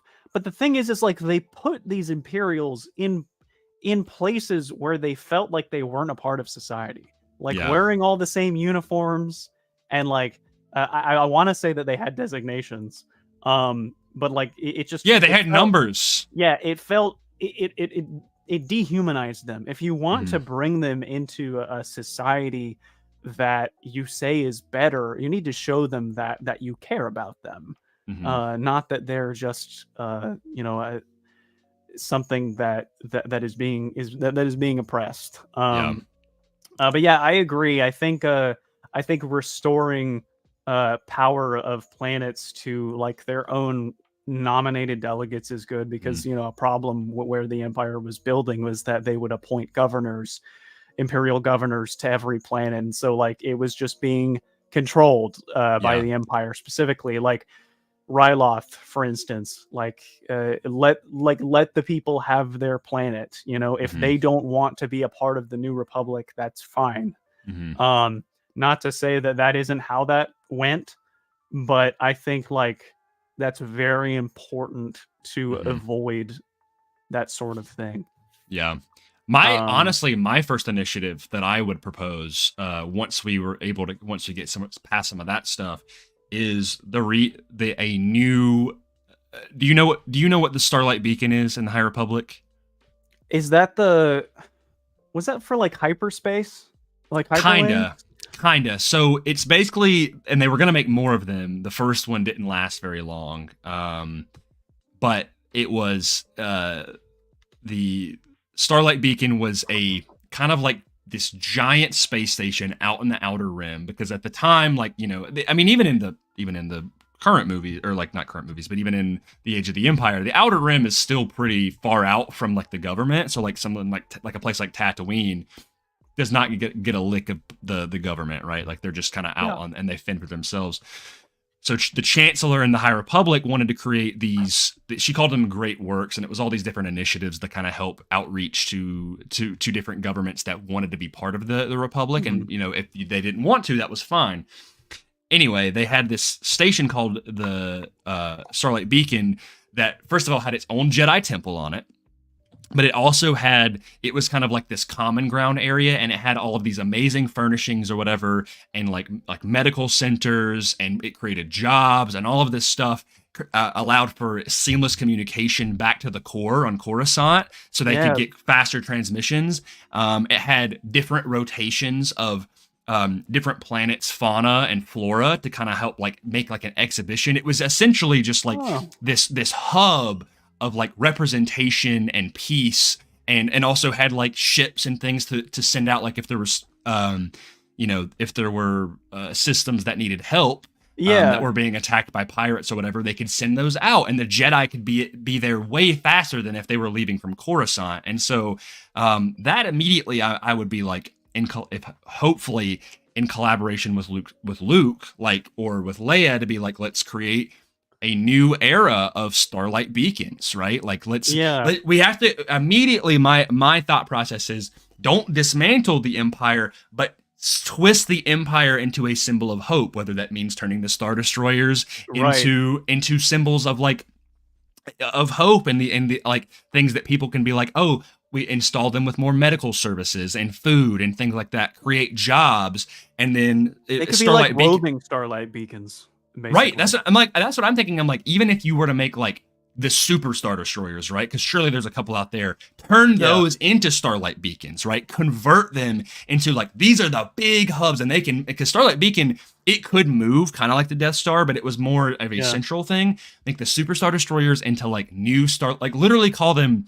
I mean, as silly as it is, get rid of the name Super Star Destroyer and rename them Super Starlight Beacons, or like Super Starlights or whatever. Like, that's cool. So maybe like fun to, like an inverse Death Star almost.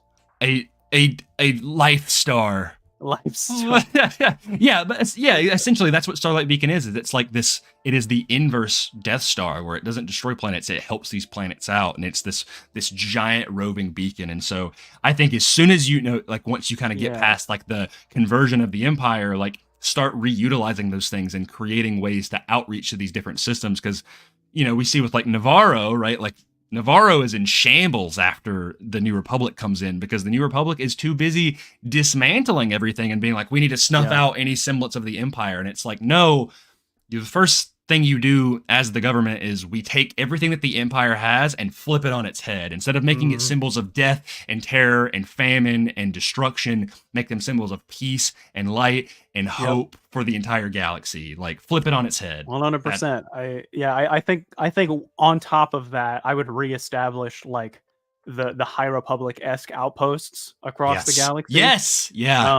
Of course, like that like ones that are accepted by whichever planets or sectors that they're being placed in, but for the specific purpose of being able to, okay, if a neutral planet needs our help and we can be there, we will be, because we can get there way faster than if we were just. And that was the problem with the prequels, is that all of those outposts get shut down and they all just go back to Coruscant, and with the reestablishment of Senate and like senatorial positions, never allow corporations to have senatorial positions ever again. Yeah, like Trade Federation and all that stuff. The Trade Federation, commerce, like all of that. You're not supposed to be. The banking plan will sign your treaty.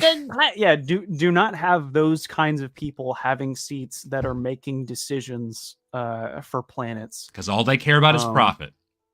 I think I would also propose like a reconstruction bill that essentially has to do with like re-terraforming planets that were destroyed by the Empire for their use of resources.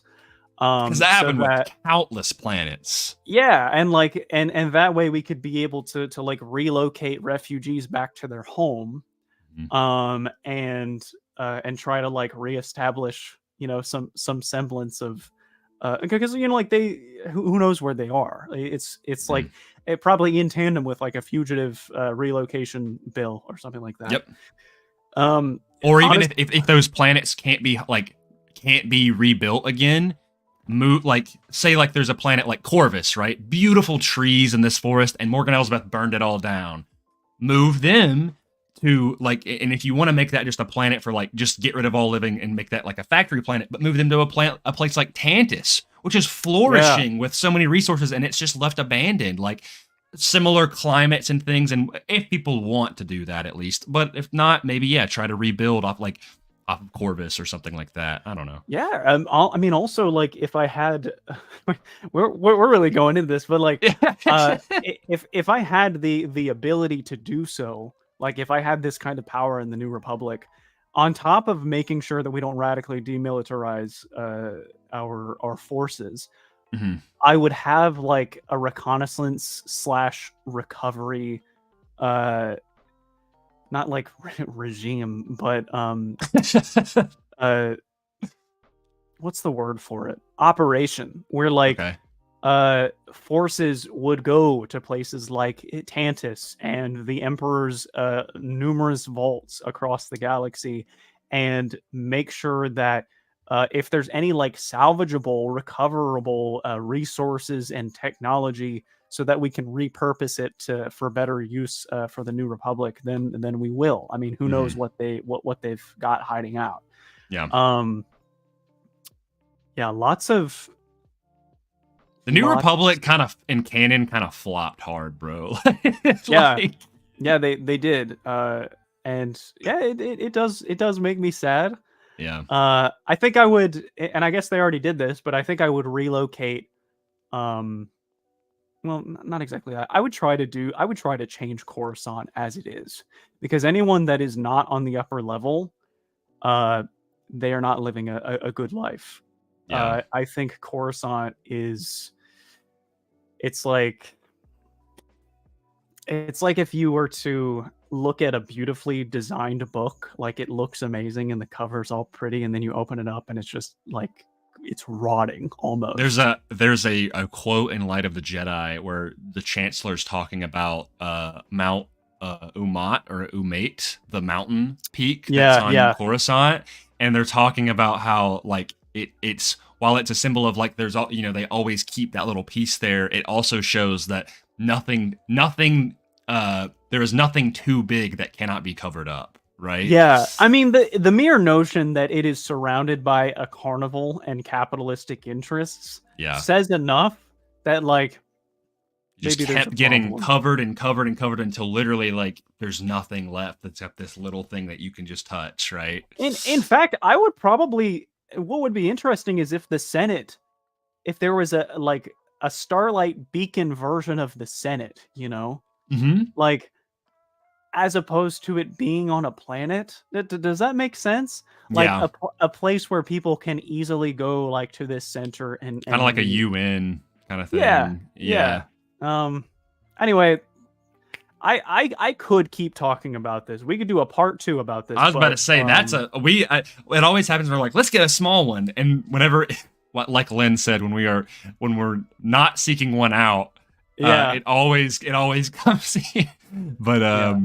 But yeah, well, this was an awesome episode. 3.5 hours of Star Wars goodness. Thank you, everyone who has joined us live. If you are watching in the future, thank you for listening in general. Cole, where can they find you? You can find me at the.cosmic.drifter on Instagram, and you can find me at the Cosmic Drifter on YouTube. Check out my gaming videos. I've got something very big I'm working on, so just stay tuned for that. This is news to me. Yes, go subscribe. If you should be, the only place you can be listening right now is on YouTube, but link is in the description to Cole's YouTube channel. You can follow me at Straights38, but more importantly, follow at Mortis FM on Instagram, TikTok until TikTok gets destroyed, but in like a couple months, because that's another government thing. That's, I guess, happening. We'll see how long it lasts. Yeah. That's going to do it for this episode. I hope everyone had a wonderful Star Wars week. You know what? We'll just keep it going. This is Star Wars month. But happy Revenge of the 5th. Revenge of the Sith. Thanks to everybody who actively participated in chat. Yes. Thanks for hanging out with us. And if you want us to do it again, let us know. Let us know. I had fun. I'd be happy to do it good again. First attempt. Keep an eye out for some cool episodes in the coming weeks. We kind of have to. Now that Bad Batch is over and Tales of the Empire is over, we gotta have to figure out what we're doing next. We have a couple of things that are planned. So I have one that I'm really excited for, and I know you are too. We actually pre-recorded it a while back, and it's not quite done yet. There's a time constraint on that we have to wait for, but that should drop roughly the week before Acolyte comes out. But don't worry, we will have episodes in between then. So, yeah. Cool. Grayson, may the Force be with you, my friend, and with you all. Always. See you later, guys. Peace.